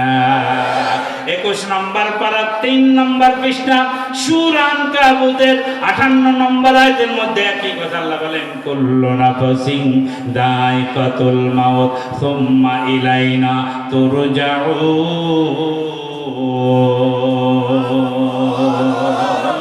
তাহলে কুল্লু নাফসিন যায়িকাতুল মাউত কোরআনে কয়বার আছে? হ্যাঁ, জোরে কোন? তিনবার আছে, তিনবার একই কথা আল্লাহ বলেছেন, বারবার বলে দিয়া বিশ্ববাসীকে সাবধান করেছেন, এই দুনিয়ার ধোঁকাবাজি ছেড়ে দাও, মরতে হবে, মরতে হবে। মরণকে সব সময় স্মরণ করো, মরতেই যখন হবে তাহলে সর্বোত্তম মৃত্যু আমাদের সকলের কামনা হওয়া উচিত কিনা বলে? জোরে কোন? মানুষের মৃত্যু হলো 4 ধরনের। কয় ধরনের এটা বলবো? 1 নম্বরে যারা নবী রাসূল, নবী রাসূলদের মৃত্যু হলো আপনার জান্নাতি মৃত্যু। ওদের মরার সাথে সাথে প্রত্যেক নবী রাসূলের আত্মা তাৎক্ষণিকভাবে আল্লাহ তাআলা জান্নাতে নিয়ে নেন এবং জান্নাতের মধ্যে ময়ূর পাখি করে দিয়া ওরা জান্নাতের মধ্যেই আল্লাহর পক্ষ থেকে রিজিক প্রাপ্ত হয়। আরেকবার বলুন সুবহানাল্লাহ। তো নবী রাসূল তো আর আমরা নই যে আমাদের মরার সাথে সাথে আমরা জান্নাত পেয়ে যাব। তাহলে সেকেন্ড স্টেপে আমরা যাই। সেকেন্ড স্টেপের মৃত্যু হচ্ছে শাহাদাতের মৃত্যু। কিসের মৃত্যু? শাহাদাতের মৃত্যু। এটা আমাদের প্রত্যেকেরই কামনা হওয়া উচিত, ঠিক না ভাই? ঠিক। বিশ্বনবী মুহাম্মদ রাসূলুল্লাহ সাল্লাল্লাহু আলাইহি সাল্লাম বলেছেন, যার অন্তরে শাহাদাতের তামান্না থাকবে না তার মৃত্যু হবে জাহিলিয়াতের মৃত্যু। এই জন্য ইমানদার হতে হলে আপনাকে আল্লাহ শহীদ হিসাবে কবুল করবে কি করবে না সে দায়িত্ব আল্লাহ, কিন্তু আপনার আমার অন্তরে কামনা থাকবে কি? শহীদ মৃত্যু। এজন্য দেখেন সাইফুল্লাহ মানসুর বলছে, মরতেই হবে যখন শহীদি মরণ দিও আমাকে, রোগে সুখে মরণ দিও না আমায়, আপদে বিপদে নিও না আমায়, এমন মৃত্যু দিও চোখ বুঝে যেন দেখি তোমাকে, মরতেই হবে যখন শহীদি মরণ দিও আমাকে। বলো না আমিন। ভাইরা আমার, বাবাজিরা আমার, আল্লাহ রাব্বুল আলামিন কুরআনুল কারীমে সূরাতুল বাকারার 154 নম্বর আয়াতের মধ্যে বলেন, ওয়ালা তাকুলু লিমান ইয়াকতালু ফি সাবিলিল্লাহি আমওয়াত বাল আহইয়াউ ওয়ালাকিন লা তাশউরুন। যারা আল্লাহর রাস্তায় জীবন দিবে মরণ দিবে, মরণ যাবে। যারা আল্লাহর দ্বীন কায়েমের জন্য রক্ত দিবে, জীবন দিবে। যারা দেশ স্বাধীন করার জন্য জালিমকে বিতাড়িত করে মাজলুমের বিজয় ছিনিয়ে আনার জন্য যারা রাজপথে আন্দোলন করতে গিয়ে রক্ত দিয়েছে, জীবন দিয়েছে, ওদেরকে তোমরা মৃত বলো না, ওরা হলো শহীদ। ওদেরকে আল্লাহ তাআলার পক্ষ থেকে রিজিকের ব্যবস্থা করা হয়। বালাহিয়া ইনদা রাব্বিহিম ইউরযাকুন, বরং তারা জীবিত, আল্লাহর পক্ষ থেকে তারা রিজিক পায়। জোরে জোরে বলেন সুবহানাল্লাহ। জুলাই বিপ্লবে, জুলাই মাসের 36 দিনে এই বাংলার জমিন থেকে 1 জন 2 জন 3 জন নাই প্রায় 4000 যুবকের জীবন কেড়ে নিয়েছে।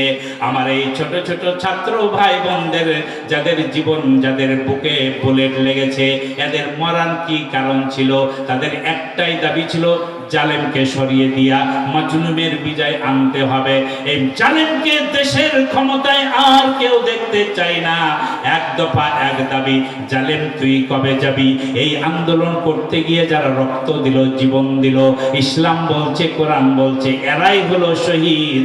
আওয়াজ তুলে বলেন ঠিক কিনা?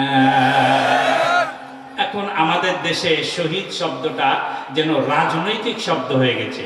সেদিন দেখলাম যে শহীদ অসিত কুমার বিশ্বাস। আচ্ছা, অসিত কুমার বিশ্বাস কোনোদিন শহীদ হয়? কি বলেন, হয়? শহীদ শব্দকে যেখানে সেখানে যায় তাই করে লাগিয়া এই শাহাদাতের মর্যাদাকে ক্ষুণ্ণ করা হয়। আওয়াজ তুলে কর ঠিক কিনা? সবার জন্য শহীদ শব্দ ব্যবহার করা শরীয়তে জায়েজ নাই।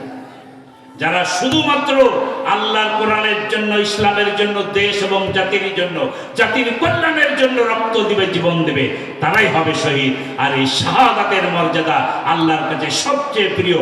আওয়াজ তুলে বলেন সুবহানাল্লাহ। ভাইরা আমার, বাবাজিরা আমার,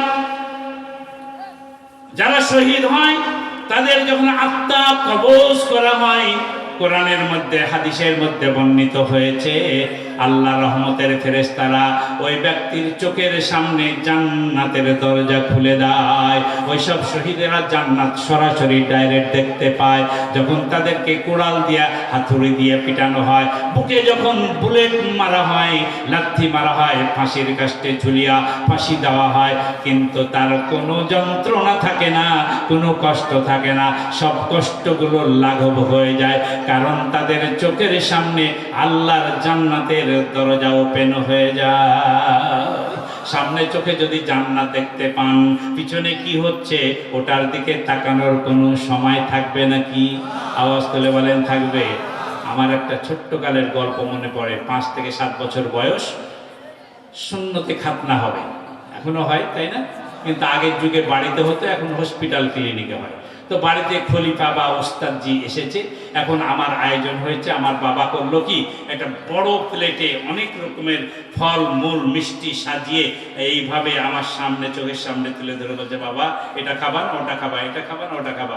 যেটা বলি সেটা আমার মুখে মুখে খাওয়ায়। আর ওস্তাদজি তল দিক দিয়ে কখন চামড়া কেটেছে টেরই নাই, কারণ সামনের ফলমূল দেখে আমি এই দিকে খাওয়া নিয়ে ব্যস্ত, ওদিকে ওস্তাদের কাজ শেষ। ভাইরা আমার, বাবাজিরা আমার, যারা শহীদ হবে, আল্লাহর রাস্তায় জীবন দেবে, দেশ এবং জাতির কল্যাণে রক্ত দিবে, জীবন দেবে, এদেরকে শহীদ বলা হয়। এই 5ই আগস্টের বিপ্লব অভ্যুত্থান ঘটাতে গিয়া আমার বাংলার জমিনে এই আমার ছোট ছোট সন্তানগুলো, এই 24-এর নিচের বয়সের সন্তানগুলো যারা জীবন দিয়েছে, রক্ত দিয়েছে, মাওলা গো তুমি তাদের শাহাদাতের মর্যাদা দান করে দাও।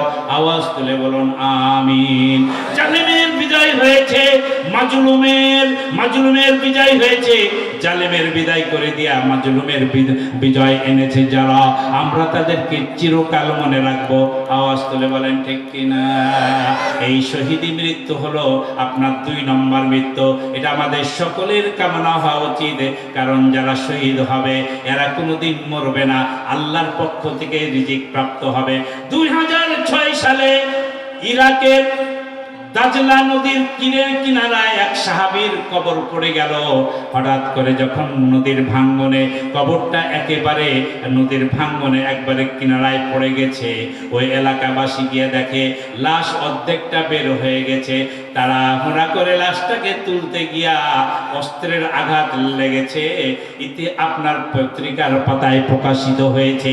এই গত 2006 সালে ইরাকের দাজলা নদীর তীরে এই আল্লাহর নবীর এই সাহাবীর লাশ যেমনি অস্ত্রের একটু টোকা লেগেছে, সাথে সাথে তাজা রক্ত, আজ থেকে 1400 বছর আগের শহীদের দেহ থেকে তাজা রক্ত বের হয়ে এসেছে। দাফন কাফন দেহের গঠন যেমন ছিল তেমনই আছে, দেহের এক ফোঁটা রক্তও শুকিয়ে যায় নাই, তাজা রক্ত আছে। এটা দিয়ে প্রমাণিত হয়ে গেল আল্লাহর কোরআন সঠিক বলেছে, বাল আহইয়াউন ইনদা রাব্বিহিম ইউরযাকুন। যারা আল্লাহর দ্বীন কায়েমের জন্য, কোরআনের জন্য, ইসলামের জন্য জীবন দেবে, ওদেরকে জিন্দা রাখা, ওদের লাশ সংরক্ষণ করার দায়িত্ব কার? আওয়াজ তুলে বলেন কার? কিয়ামতের মাঠে এদের কোনো হিসাব হবে না, এরা বিনা হিসাবে জান্নাতে চলে যাবে। 3 নম্বর মৃত্যুর কথাটা একটু বলবো নাকি? ও বাংলার মুসলমান, কোরআনকে যদি ভালোবাসতে চান 3 নম্বর মৃত্যুর কথাটা শুনে যান। আল্লাহ নবী, বিশ্ব নবী মুহাম্মদুর রাসূলুল্লাহ সাল্লাল্লাহু আলাইহি সাল্লাম বলেছেন, মুসলমান ইমানদার আল্লাহওয়ালা কোরআন প্রেমিক মানুষ যারা শহীদ হতে পারবে না, কিন্তু যাদের আত্মার মধ্যে শাহাদাতের তামান্না থাকবে, ওই ব্যক্তি যদি শরবত খেতে খেতেও মারা যায়, আল্লাহর পক্ষ থেকে তাদের জন্য বিশেষ ব্যবস্থা করা হবে। 2 জন রহমতের ফেরেশতা তার কাছে চলে আসবে। একদল রহমতের ফেরেশতা আপনার খাটলির চারিদিকে তারা বসে যাবে। ওই রহমতের ফেরেশতারা জান্নাত থেকে একটা সাদা রুমাল, জান্নাতের শুভ্রানোলা সাদা রুমাল আপনার নাকের কাছে লাগাইয়া দেবে। ওই ইমানদার মুমিন মুত্তাকির যখন জান কবজ করা হবে, ওর নাকের কাছে জান্নাতের যখন সাদা রুমালটা লাগানো হবে, ওর নাকের মধ্য দিয়া গোটা দেহের মধ্যে জান্নাতের সুঘ্রাণ ছড়িয়ে যাবে। বলেন না সুবহানাল্লাহ। তাহলে যারা আল্লাহ রাস্তায় শহীদ হবে তাদের চোখের সামনে জান্নাত খুলে দেওয়া হবে, তারা জান্নাত দেখতে পাবে। আর যারা ইমানদার কোরআন প্রেমিক আল্লাহওয়ালা মানুষ হবে, যদিও শহীদ হতে না পারে তাহলে সে চোখে না দেখতে পেলেও নাকে জান্নাতের সুঘ্রাণ পাবে। আরেকবার বলেন সুবহানাল্লাহ। আল্লাহর নবী বলেছেন ওই ইমানদার মুমিন মুত্তাকি জান কবজ করার জন্য মালাকুল মউত আজরাইল যখন হাজির হয়ে যাবে, ওই সময় রহমতের ফেরেশতারা জান্নাতের সুঘ্রাণ রুমালওয়ালা নাকের কাছে লাগাইয়া দিবে। সুঘ্রাণ পাওয়ার সাথে সাথে দেহের মধ্যে আত্মা দৌড়াদৌড়ি না করে একেবারে কণ্ঠনালীর কাছে চলে আসবে, কাছাকাছি চলে আসবে। আর ওই সময় আপনার খাটলির চারিদিকে যেসব রহমতের ফেরেশতারা থাকবে তারা সবাই মিলে একসাথে ঝাঁক ধরে কোরআন পড়ে শোনাবে, ইয়া আইয়াতুহান নাফসুল মুতমাইন্না, বলেন ইয়া আইয়াতুহান নাফসুল মুতমাইন্না ইরজিই ইলা রাব্বিকি রাদিয়াতাম মারদিয়া ফাদখুলি ফি ইবাদি ওয়াদখুলি জান্নাতি। আরেকবার জোরে বলেন আল্লাহু আকবার। এবং মুসলমান মরার সময় আল্লাহ রহমতের ফেরেশতারা জান্নাতের সুঘ্রাণ নাকের কাছে দিয়ে দিবে, আর তারা বসে বসে আল্লাহর কোরআন তেলাওয়াত করবে। এত বড় সৌভাগ্যবান ব্যক্তি ওই ব্যক্তি হবে যে সারা জীবন কোরআনের জন্য অর্থ দিয়েছে, কোরআনের জন্য রক্ত দিয়েছে, কোরআনের বিধান সমাজে কায়েম করার জন্য প্রচেষ্টা চালিয়েছে, বাতিলের কাছে কখনো মাথা নত করে নাই। ওইসব ব্যক্তিগুলোর মৃত্যু যদি শহীদের মৃত্যু নাও হয়, আল্লাহর পক্ষ থেকে রহমতের মৃত্যু আল্লাহ তার জন্য বরাদ্দ করে দেবে। চিৎকার দিয়ে বলেন সুবহানাল্লাহ।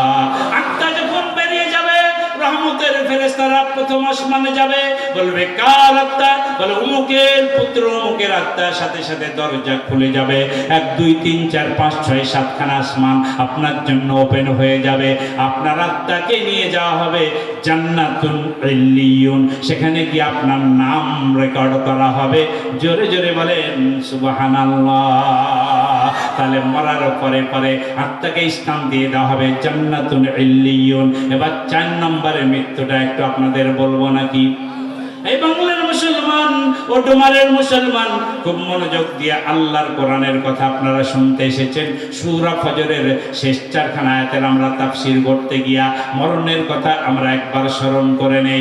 4 নম্বর মৃত্যুটা হলো মুনাফিক কাফের ফাসিকদের মৃত্যু।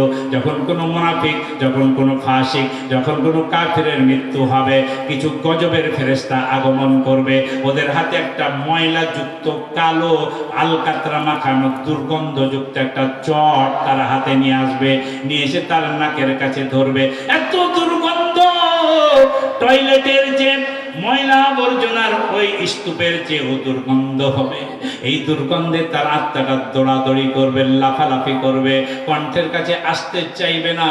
দেহের মধ্যে একবার পায়ে পায়ে দৌড়াবে, হাতে হাতে দৌড়াবে।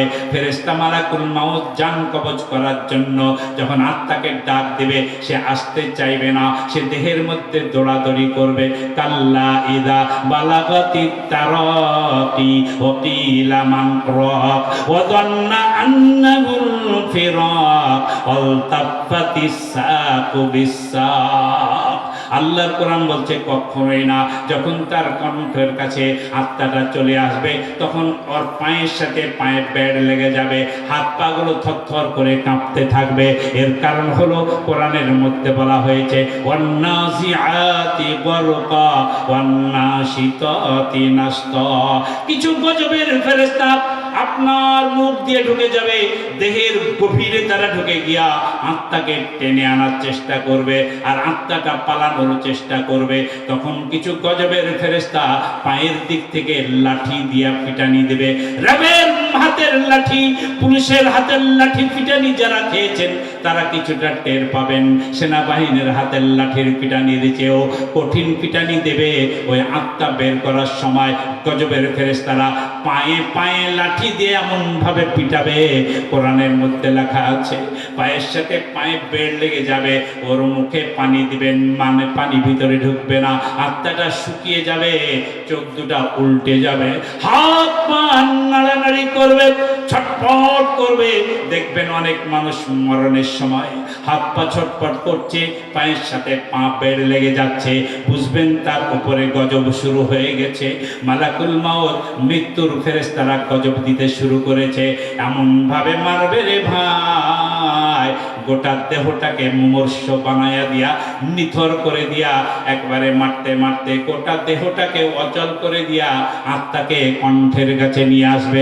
আজরাইল এত জোরে টান দেবে, কোরআনের মধ্যে বলা হচ্ছে 7 তবক জমিন 7 তবক আসমান যদি কোনো মানুষের বুকের উপরে চাপিয়ে দেওয়া হয়, যত বড় কষ্ট হবে ওই আত্মাটাকে বের করার সময় তার চেয়েও বেশি কষ্ট হয়। ভাইরা আমার, বাবাজিরা আমার, মরতেই হবে, ঠিক না বে ঠিক? তাহলে ভালো মরণ হওয়াটাই ঠিক। জোরে কান ঠিক না বে ঠিক? আমাদেরকে সব সময় আল্লাহর কাছে কামনা করতে হবে, আল্লাহর কাছে প্রার্থনা করতে হবে, আল্লাহর কাছে একটাই দাবি করতে হবে, এ আল্লাহ গো তুমি আমাকে শহীদি মরণ দিও। আল্লাহ শহীদি মরণ না হলে ইমানদারের মরণ দিও, এই কাফিরি মরণ আমাদেরকে দিও না। এভাবে মারতে মারতে আত্মাটাকে কণ্ঠের কাছে আনা হবে। মৃত্যুর যন্ত্রণা এত বেশি কঠিন। আল্লাহর কোরআন সূরা কফের আপনার 23 নম্বর আয়াত, আল্লাহ রাব্বুল আলামিন বলছেন 19 নম্বর আয়াত, আল্লাহ তাআলা বলছেন ওয়াজাআত সাকরাতুল মাউতি বিল হক যালিকা মা কুনতা মিনহু তাহিদ। মরণ থেকে তুমি যত দূরে পালিয়ে যাও, মরণ তোমাকে ধরবেই। মরণের যন্ত্রণা প্রত্যেককেই ভোগ করতে হবে। ভাইরা আমার, বাবাজিরা আমার, আমার নবী, আপনার নবী, বিশ্বজাহানের নবী মুহাম্মদুর রাসূলুল্লাহ সাল্লাল্লাহু আলাইহি সাল্লাম, তিনি পৃথিবীর বুকে আদম আলাইহিস সালাম থেকে শুরু করে নিয়ে আজ পর্যন্ত যত মানুষ দুনিয়াতে এসেছে, কিয়ামত পর্যন্ত যত মানুষ দুনিয়াতে আসবে, আপনারা বলুন আমার নবীর চেয়ে ভালো মানুষ কেউ হতে পারবে নাকি? আওয়াজ তুলে বলেন পারবে? আর একটু জোরে বলেন পারবে? আমার নবীর মৃত্যুকালীন ঘটনাটা বুখারীর হাদিসের মধ্যে বর্ণিত হয়েছে। আল্লাহর নবীর মৃত্যুর ঘটনাটা একটু আপনারা শুনেন, দেখেন কি মর্মান্তিক অবস্থা হয়ে যায়।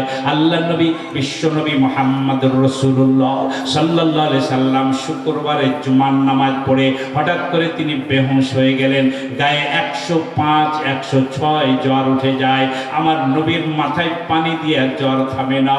আমার নবী নিজে হাত পানিতে ডুবায়া মুখে দেয়, কিন্তু জ্বর কমে না। আমার নবী শুক্রবার, শনিবার, রবিবার 3 দিন জামাতে হাজির হতে পারে নাই, এক ওয়াক্ত নামাজ জামাতে আসতে পারে নাই, বিছানায় তিনি বেহুঁশ হয়ে পড়েছিলেন। সেই দিন সোমবারের দিন সকালবেলা ফজরের আজান হয়ে গেল। হযরত আবু বকর সিদ্দিক রাদিয়াল্লাহু তাআলা আনহার নেতৃত্বে ফজরের জামাত হয়ে গেল। জামাত যেমন শেষ হয়েছে, আমার নবীর ঘরের দরজার জানালাটা খুলে গেল। যারা আমার নবীর রওজা মোবারক দেখেছেন, মদিনাতে যান, আমার নবীর রওজা মোবারক দেখে আসেন। নবীজি বলেছেন মা বাইনা বাইতি ওয়া মিম্বারি রাওজাতুম মিন রিয়াজিল জান্নাহ। ওরে দুনিয়ার মানুষ, দুনিয়াতে কেউ যদি জান্নাতে যেতে চাও, চলে আসো সোনার মদিনায়। এটা হলো আমার বাড়ি, এটা হলো আমার মেম্বার, এর মধ্যের জায়গাটা দুনিয়ার বুকে জান্নাত। জোরে জোরে বলুন সুবহানাল্লাহ। আমার নবী যে জায়গায় শুয়ে আছেন, আমার নবীর যেটা রওজা মোবারক, এটাই হলো আমার নবীর বাড়ি। এটা হলো বিবি আয়েশার ঘর ছিল, যেখানে শুয়ে তিনি ইন্তিকাল করেছেন। সেই খাটলার নিচেই কবর খুঁড়ে সেই জায়গায় আমার নবীর রওজা করা হয়েছে। আমার নবীজি সেই জায়গায় শুয়েছিলেন। জানালা খুলে দিল, মসজিদের মুসল্লিদেরকে দেখতে পেলেন। আমার নবীর জানালা খুলে গেছে, সবাই নামাজের কাতার ভেঙে জানালার দিকে বসে গেছেন। বিশ্বজাহানের নবী মুহাম্মাদুর রাসূলুল্লাহ সাল্লাল্লাহু আলাইহি সাল্লাম জানালা দিয়ে সাহাবীদেরকে দুইটা নসিহত করলেন। আমার নবীর শেষ বাণী ছিল দুইটা। আওয়াজ তুলে বলুন কয়টা? নবীর শেষ কথাটুকু একটু শুনে যান, খুবই গুরুত্বপূর্ণ বয়ান, এটা সারা জীবন কাজে লাগবে। আল্লাহ নবী এক নম্বরে বললেন আসসালাত আসসালাত আসসালাত, নামাজ কায়েম করো, নামাজ কায়েম করো। নিজে নামাজ পড়ো, ছেলে মেয়েদেরকে নামাজি বানাও, পরিবারকে নামাজি বানাও, অধীনস্থদেরকে নামাজি বানাও। নামাজের টাইমে অফিস আদালত কোর্ট কাচারি সব বন্ধ করে দাও। যতদিন ইসলামী রাষ্ট্র কায়েম না হবে ততদিন নামাজের টাইমে কোর্ট কাচারি অফিস আদালত বন্ধ হয় না। আমি অনেক অফিস আদালতে দেখেছি স্টাফ কর্মচারী পিয়নদেরকে অফিসাররা নামাজের ছুটি দেয় না, নামাজের সময় কাজ করিয়ে নেয়, নামাজের জন্য যেতে চাইলে নামাজের যেতে দেওয়া হয় না। 91-92% মুসলিম অধ্যুষিত বাংলার বাড়িতে এখনো অনেক অফিস আদালত আছে যেখানে যথাযথভাবে নামাজ পড়তে দেওয়া হয় না। বাংলাদেশের কথা, ভারতের কথা নয়, এখনো আছে, নামাজের বিরতি নাই। ঠিক না বেটি? আমরা আজকের এই সভা থেকে সর্বত্র এই খবরটা পৌঁছে দিতে চাই, 92% মুসলিম অধ্যুষিত বাংলার এই মাটিতে নামাজের ওয়াক্ত হলে সকল অফিস আদালত কোর্ট কাচারি নামাজের বিরতি দিতে হবে। এটা ডক্টর ইউনূসের সরকার কিছু না করতে পারলেও একটা কাজ করে বিশ্ববাসীকে দেখিয়ে দাও। আওয়াজ তুলে কণ্ঠে কিনা, কারণ এটি ছিল আমার নবীর শেষ বাণী আসসালাত আসসালাত। কারণ আল্লাহ নবী বলেছেন একজন কাফের একজন মুমিন, পার্থক্য হলো নামাজ। যে নামাজ পড়ে সে মুমিন, যে নামাজ পড়ে না সে কাফের। এজন্য নামাজ কায়েম করতে হবে। 2 নম্বরে আমার নবী নসিহত করলেন আওমা মালাকাত আইমানুকুম, ও আমার সাহাবীরা তোমাদের অধীনস্থদের উপরে অত্যাচার নির্যাতন করবে না, তাদের সাথে ভালো ব্যবহার করবে, স্টাফ কর্মচারীর সাথে ভালো ব্যবহার করবে, শিক্ষক কর্মচারীর সাথে ভালো ব্যবহার করবে। তোমার ক্ষমতা তুমি সেই জায়গায় সব জায়গায় কাজে লাগাবে না, ভালো ব্যবহার দিয়া, উচ্চাঙ্গের ব্যবহার দিয়া, তাদেরকে আদর্শ দিয়া, তাদের সাথে ভালো ব্যবহারের মধ্য দিয়া শাসন করতে হবে। আওমা মালাকাত আইমানুকুম, বিশ্বজাহানের নবী মুহাম্মদুর রাসূলুল্লাহ সাল্লাল্লাহু আলাইহি সাল্লাম বলেছেন এই রমজান মাস আসছে, এই রমজান মাসে যদি কেউ তার অধীনস্থ কর্মচারীদের কাজকে হালকা করে দেয়, আল্লাহ রাব্বুল আলামিন ওই কর্মকর্তার জন্য, ওই কোম্পানির মালিকের জন্য জাহান্নামের আগুন নিষিদ্ধ করে দেবে। ভাইরা আমার, বাবাজিরা আমার, এই দুটা নসিহত করার পরে জানালার দরজা বন্ধ হয়ে গেল। সাহাবীরা যে যেমন ছিল নিজ নিজ কাজে চলে গেল। আমার নবীর ঘরে মাত্র 2 জন মহিলা ছিল, উম্মুল মুমিনিন হযরত আয়েশা রাদিয়াল্লাহু তাআলা আনহা, আর একজন ছিল ফাতিমাতুজ জোহরা রাদিয়াল্লাহু তাআলা আনহা। এই 2 মহিলা আছে, সবাই নিজ নিজ কাজে বেরিয়ে গেছে। হঠাৎ করে দেখা গেল আমার নবীর ঘরের দরজায় কে যেন একটা ঠক করে আওয়াজ দিল। ফাতিমা দৌড়িয়ে গিয়ে দরজা খুলে দেখে এক দানব দাঁড়িয়ে আছে। দরজার খিল্লি লাগিয়ে বলে, বাবা গো, কোন যে দানব দরজায় দাঁড়িয়ে আছে, আমি দরজার খিল্লি লাগাইয়া দিলাম। আল্লাহর নবী বললেন, ফাতেমারা ও দানব না, ও মানব না, ও এমন এক ব্যক্তি রে ফাতিমা যে তার কন্যাকে পিতাহারা করে দেয়, স্ত্রীকে বিধবা বানিয়ে দেয়। যে ব্যক্তি হলো সন্তান হারা করে দেয়, সে আর কেউ না গো মা, সে হলো মালাকুল মাউত আজরাইল। আজরাইলের নাম শুনে ফাতিমা চিৎকার দিয়ে হাউমাউ করে কেঁদে আমার নবীকে বুকে জড়ায়া, গলায় জড়িয়ে বলে, বাবা আজরাইল কেন আমাদের দরজায়? না না না, আমি খিল্লির দরজা খুলব, দরজার খিল্লি খুলবো না। আমার নবী বললে, দাও দরজা খুলে দাও, মালাকুল মাউত আজরাইলকে আসতে দাও। আল্লাহ নবী ফাতিমার কানে কানে কি জন্য বললেন, সাথে সাথে ফাতিমার কান্না বন্ধ হয়ে গেল, দরজার খিল্লি খুলে গেল। আজরাইল মালাকুল মাউত প্রবেশ করে আমার নবীকে সালাম জানালো, আসসালাতু আসসালামু আলাইকা ইয়া রাসূলুল্লাহ, আসসালাতু আসসালামু আলাইকা ইয়া হাবিবাল্লাহ, আসসালাতু আসসালামু আলাইকা ইয়া খাতামান নবিয়্যিন। ওগো নবী, আল্লাহর পক্ষ থেকে আপনার কাছে সালাম, আপনার বিদায় ঘণ্টা বেজে গেছে। আল্লাহ আমাকে নিয়ে যাওয়ার জন্য অর্ডার করেছেন। আমার নবী তাতে সম্মত হয়ে গেলেন। বিধিমতো যখন আজরাইল কাজ শুরু করেছে, বুখারীর হাদিস পড়ে দেখেন, আল্লাহ নবী এইভাবে হাতখানা তুলে একটু ইশারা করেছেন, আজরাইল দাঁড়িয়ে গেছে। কারণ আজরাইল একমাত্র একটাই ব্যক্তি, যিনি হলেন বিশ্ব নবী মুহাম্মদুর রাসূলুল্লাহ সাল্লাল্লাহু আলাইহি সাল্লামের কাছে তার অনুমতি ছাড়া কোনো কাজ করেন নাই। তাছাড়া পৃথিবীর প্রত্যেক মানুষকে বিনা অনুমতি জান কবজ হয়েছে। আল্লাহ তাআলা বলেছেন, উনি হলেন আমার দোস্ত, উনি হলেন আমার হাবিব, উনি হলেন আমার প্রিয় বন্ধু, তার অনুমতি ছাড়া কোনো কাজ হবে না। ভাইরা আমার, বাবাজিরা আমার, এত বড় ক্ষমতাধর আমার নবী, আপনার নবী, বিশ্ব নবী মুহাম্মদুর রাসূলুল্লাহ সাল্লাল্লাহু আলাইহি সাল্লাম হাতের ইশারা করেছেন, আজরাইল দাঁড়িয়ে গেছে। এবার আমার নবীর মুখ দিয়ে একটা শেষ বাণী বের হলো, যেটা বুখারীর হাদিসের মধ্যে লেখা রয়েছে। নবীজি বললেন, লা ইলাহা ইল্লাল্লাহ, বলেন লা ইলাহা ইল্লাল্লাহ, লা ইলাহা, জোরে লা ইলাহা, আশহাদু আল্লা ইলাহা ইল্লাল্লাহু ওয়া আশহাদু আন্না মুহাম্মাদান আবদুহু ওয়া রাসূলুহু। আল্লাহ নবী বললেন, লা ইলাহা ইল্লাল্লাহ, ইন্না লিল মাউতি সাকারাতুন। এটা বুখারীর হাদিসের ইবারত থেকে আমি বলছি। আল্লাহ নবী বললেন, আল্লাহ ছাড়া কোনো উপাস্য নাই। ওরে পৃথিবীর মানুষ, আয়েশা আর ফাতিমা, তোমরা আমার এই বাণীটা সবার কাছে পৌঁছে দিও। ইন্না লিল মাউতি সাকারাতুন, নিশ্চয় মৃত্যুর যন্ত্রণা বড় কঠিন। আমার নবী বিশ্বজাহানের নবী, যার অনুমতি ছাড়া আজরাইল বুকে হাত দিতে পারে না। আমার নবীর কতটুকু কষ্ট হয়েছে একটু বুঝে দেখেন। নবীজি শেষবারের মতো বললেন, মৃত্যুর যন্ত্রণা বড়ই কঠিন।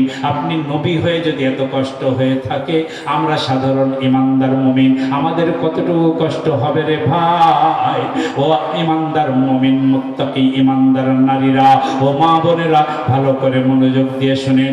আপনার নিজের আমল দিয়া, নিজের ইবাদত বন্দেগী দিয়া এই মরণের যন্ত্রণা থেকে নিজেকে রক্ষা করতে পারবেন না।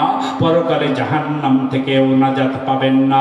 নিজের আমল দিয়া, নিজের আপনার দান খায়রাত দিয়া পরকালে জান্নাতে যেতে পারবেন না। আমার নবীজি বলেছেন, কারিবু আশাদ্দিদু আলামু আনলাই আনজু মিন আহাদিম মিনকুম আল্লাম আহাদিম মিনাল জান্নাতে। আল্লাহর নবী বলেছেন, কোন ব্যক্তি কখনোই নিজের আমল দিয়ে বিআমালিহি, নিজের আমল দিয়ে পরকালে তারা জাহান্নাম থেকে মুক্ত হবে না, জান্নাতে যেতে পারবে না। সাহাবীরা বললেন, ইয়া রাসূলুল্লাহ ওয়ালা আনতা, ওগো নবী আপনিও কি পারবেন না?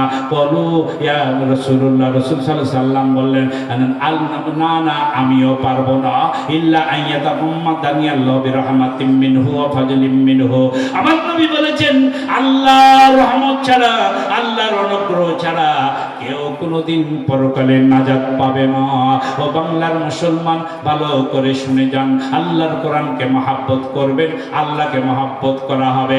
রাসূলকে মহাব্বত করবেন, আল্লাহকে মহাব্বত করা হবে।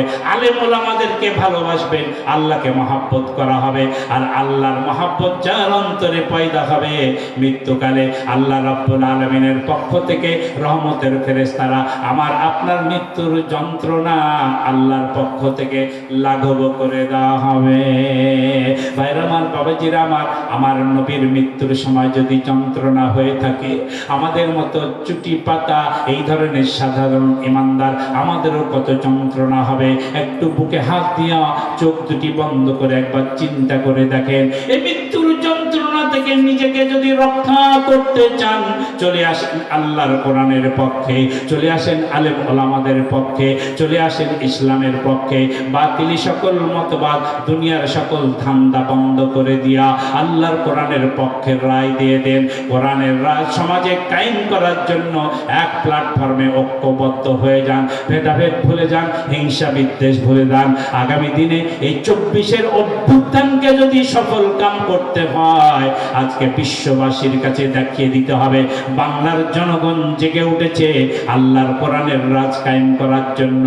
এমন একটি সুন্দর পরিবেশ যদি আমরা তৈরি করতে পারি, অবশ্যই আল্লাহর পক্ষ থেকে জান কবজ, আল্লাহর পক্ষ থেকে লাঘব করে দেওয়া হবে।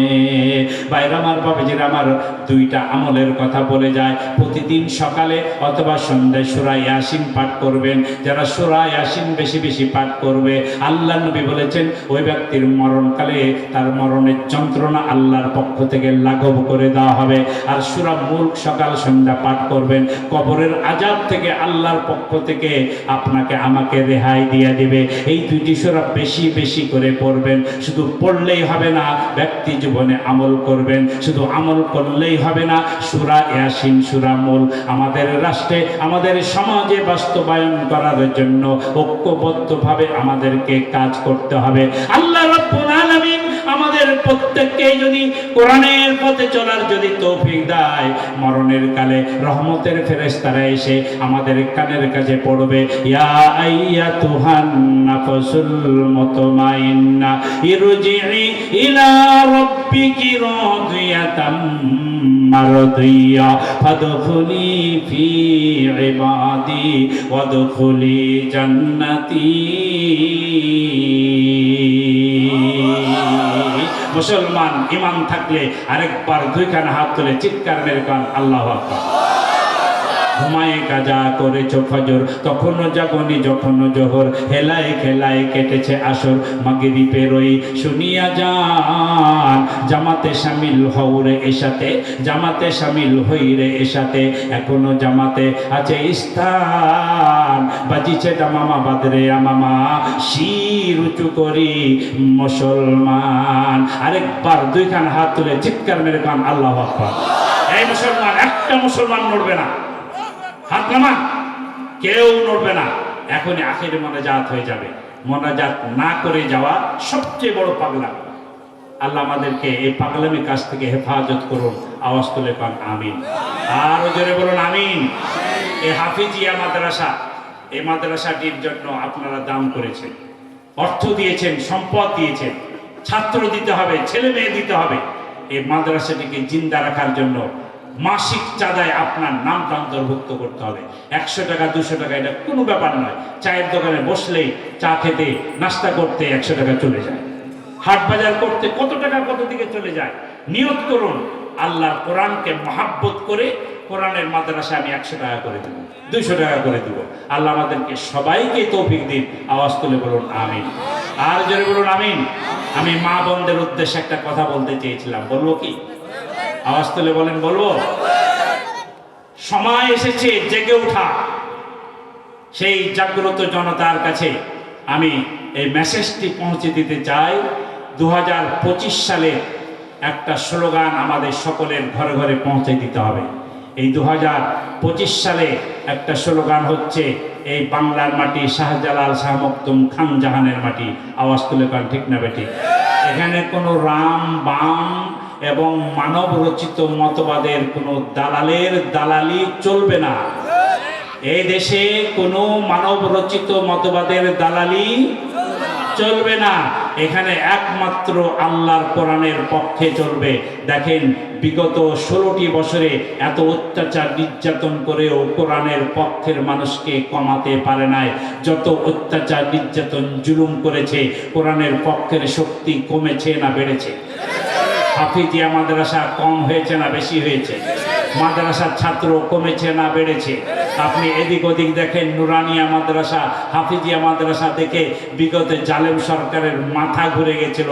ওরা এমন একটা শিক্ষা ব্যবস্থা চালু করতে চেয়েছিল যেটা দিয়ে এদেশের মানুষের সন্তানগুলোকে নাস্তিক বানাবে, বেঈমান বানাবে।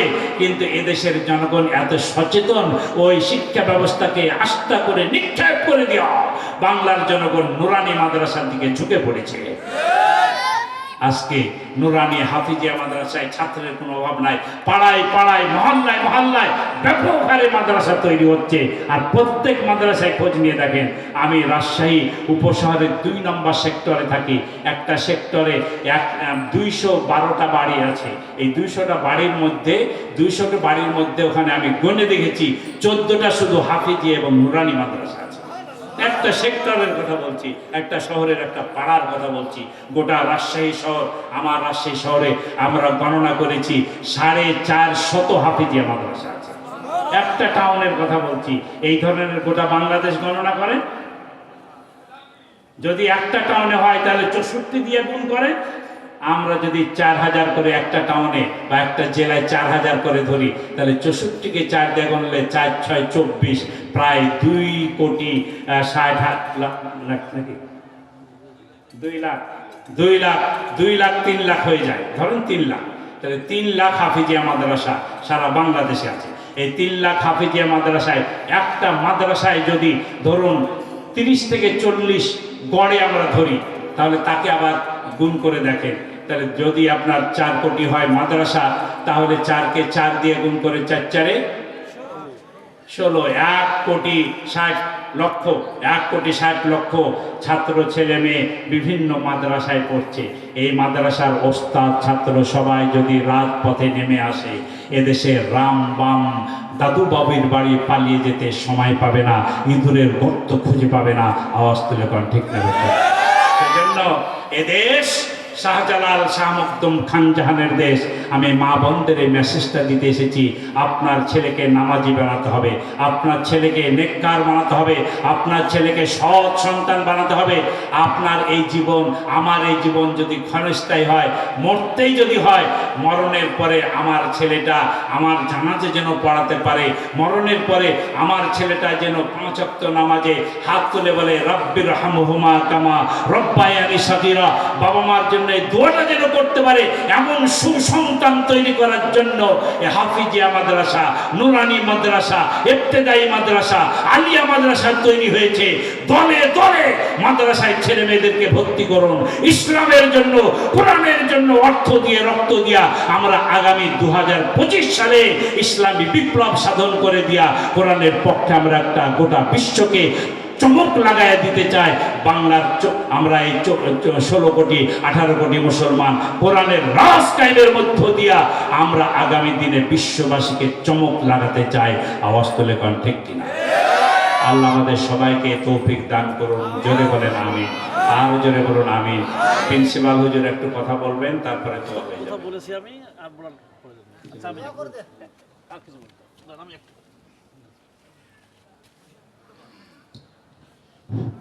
সম্মানিত শুধু আপনারা এতক্ষণ ধরে মনোমুগ্ধকর আলোচনা শুনছিলেন। আমার একান্ত প্রিয় বন্ধুবর মাওলানা যখন দাওয়াতটা গ্রহণ করেছেন, আমি খুব আনন্দিত হয়েছিলাম যে বহুদিন পর আমাদের ডোমারে এসে উনি আমাদের প্রাণ আবার জুড়াবেন। সময়ের অভাব বলতে সময় খুব একটা বেশি তা না, আপনারা কিন্তু ঘুমান কখন সকলে জানে না, 12টার পর ছাড়া কেউ ঘুমান না। কিন্তু এখানে এসে অনেকে মনে করতেছে সময় গেল, এটাও একটা বদ্ধ বাজার। ভালো কাজে সময় আমরা দিতে চাই না। যা হোক, আলহামদুলিল্লাহ, তারপরও অবস্থার প্রেক্ষিতে আলোচনা শেষ করা হচ্ছে।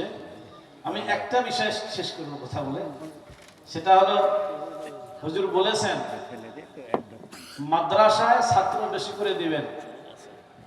তার মানে এটা ভাবেন না যে আমাদের মাদ্রাসায় ছাত্র নাই, আমরা এই জন্য আবেদন করতেছি। এই আবেদন করার উদ্দেশ্য হলো কোরআনের পক্ষে যাতে বেশি বেশি মানুষ চলে আসে, এটা কোরআনের আহ্বান। আমাদের মাদ্রাসায় ছাত্র দিয়ে মাদ্রাসা উপকৃত হবে, আমাদের সিনিয়র মাদ্রাসা উপকৃত হবে, হাজির মাদ্রাসা উপকৃত হবে, সে বিষয়টা না। মানুষকে সচেতন করা হচ্ছে ইসলামের দিকে চলে আসে, কোরআনের পথে চলে আসে। আপনার ছেলে মেয়েকে আপনি স্কুলেও পড়াতে পারেন, অসুবিধা নাই। হুজুর যেটি কথা বলেছেন মা বোনদের উদ্দেশ্যে, যে খেয়াল রাখবেন আপনার সন্তান ইসলামের পথে আছে না নাই। শেষ করব একটা বিষয় আপনাদের অনুরোধ রেখে, সেটা হলো আপনারা সকলে খেয়াল রাখবেন সন্তানের, নিজের সন্তানের। আমাদের সন্তানেরা কোথায় যাচ্ছে, কি করতেছে, এই খেয়ালটা আপনারা রাখবেন। অবস্থা খুবই খারাপ। প্রত্যেক এলাকায় বিশেষ করে মাদক, বিভিন্ন ধরনের নেশা এগুলোতে ছেয়ে গেছে। আপনারা অভিভাবক বৃন্দ যদি খেয়াল না রাখেন তাহলে আপনার পরিবার যেমন ধ্বংস হবে, সমাজ নষ্ট হয়ে যাবে। এই অনুরোধ রেখে আজকের তাফসীর মাহফিলের আমরা কিছু বলবেন যে সমাপ্তি ঘোষণা হবে, এখনই দোয়া হবে ইনশাআল্লাহ। সভাপতি সাহেব কিছু বলবেন। আসসালামু আলাইকুম।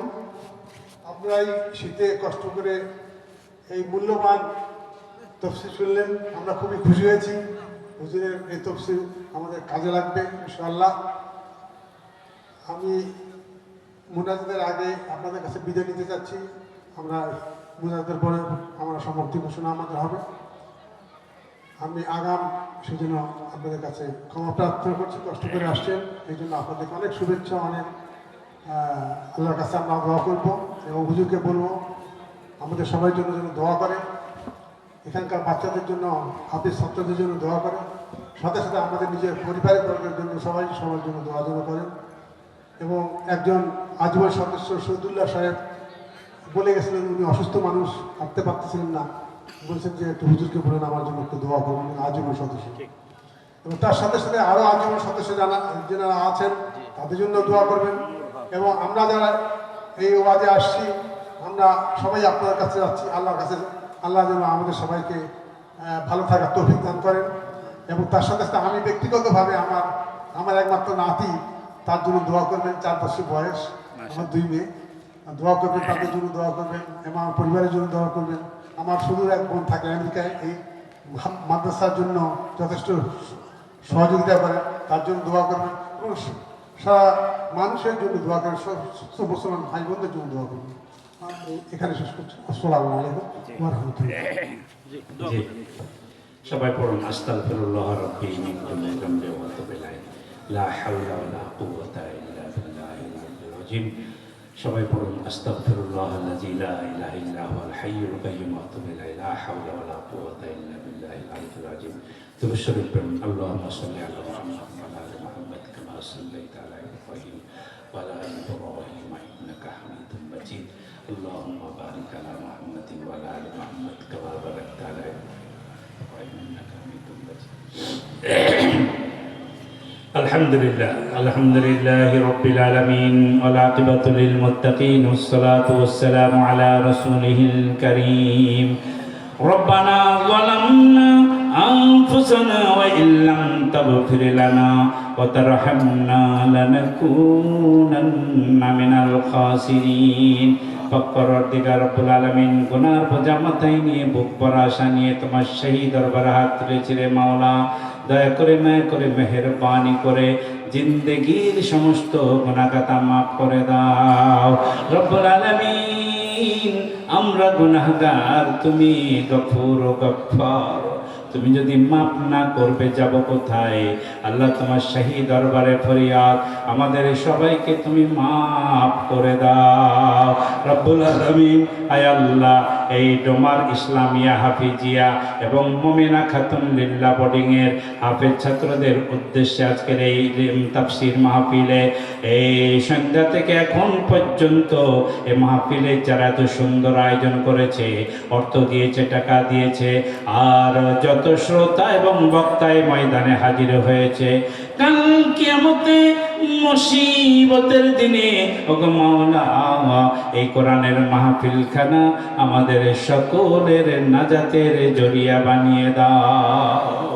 আয় রব্বুল আলামিন, আয় আল্লাহ, এই রাত গভীর হয়ে গেছে কিন্তু তোমার কোরআনকে এত মহাব্বত করে এই কোরআন প্রেমিক জনতাগুলো ময়দান ছেড়ে যায় নাই।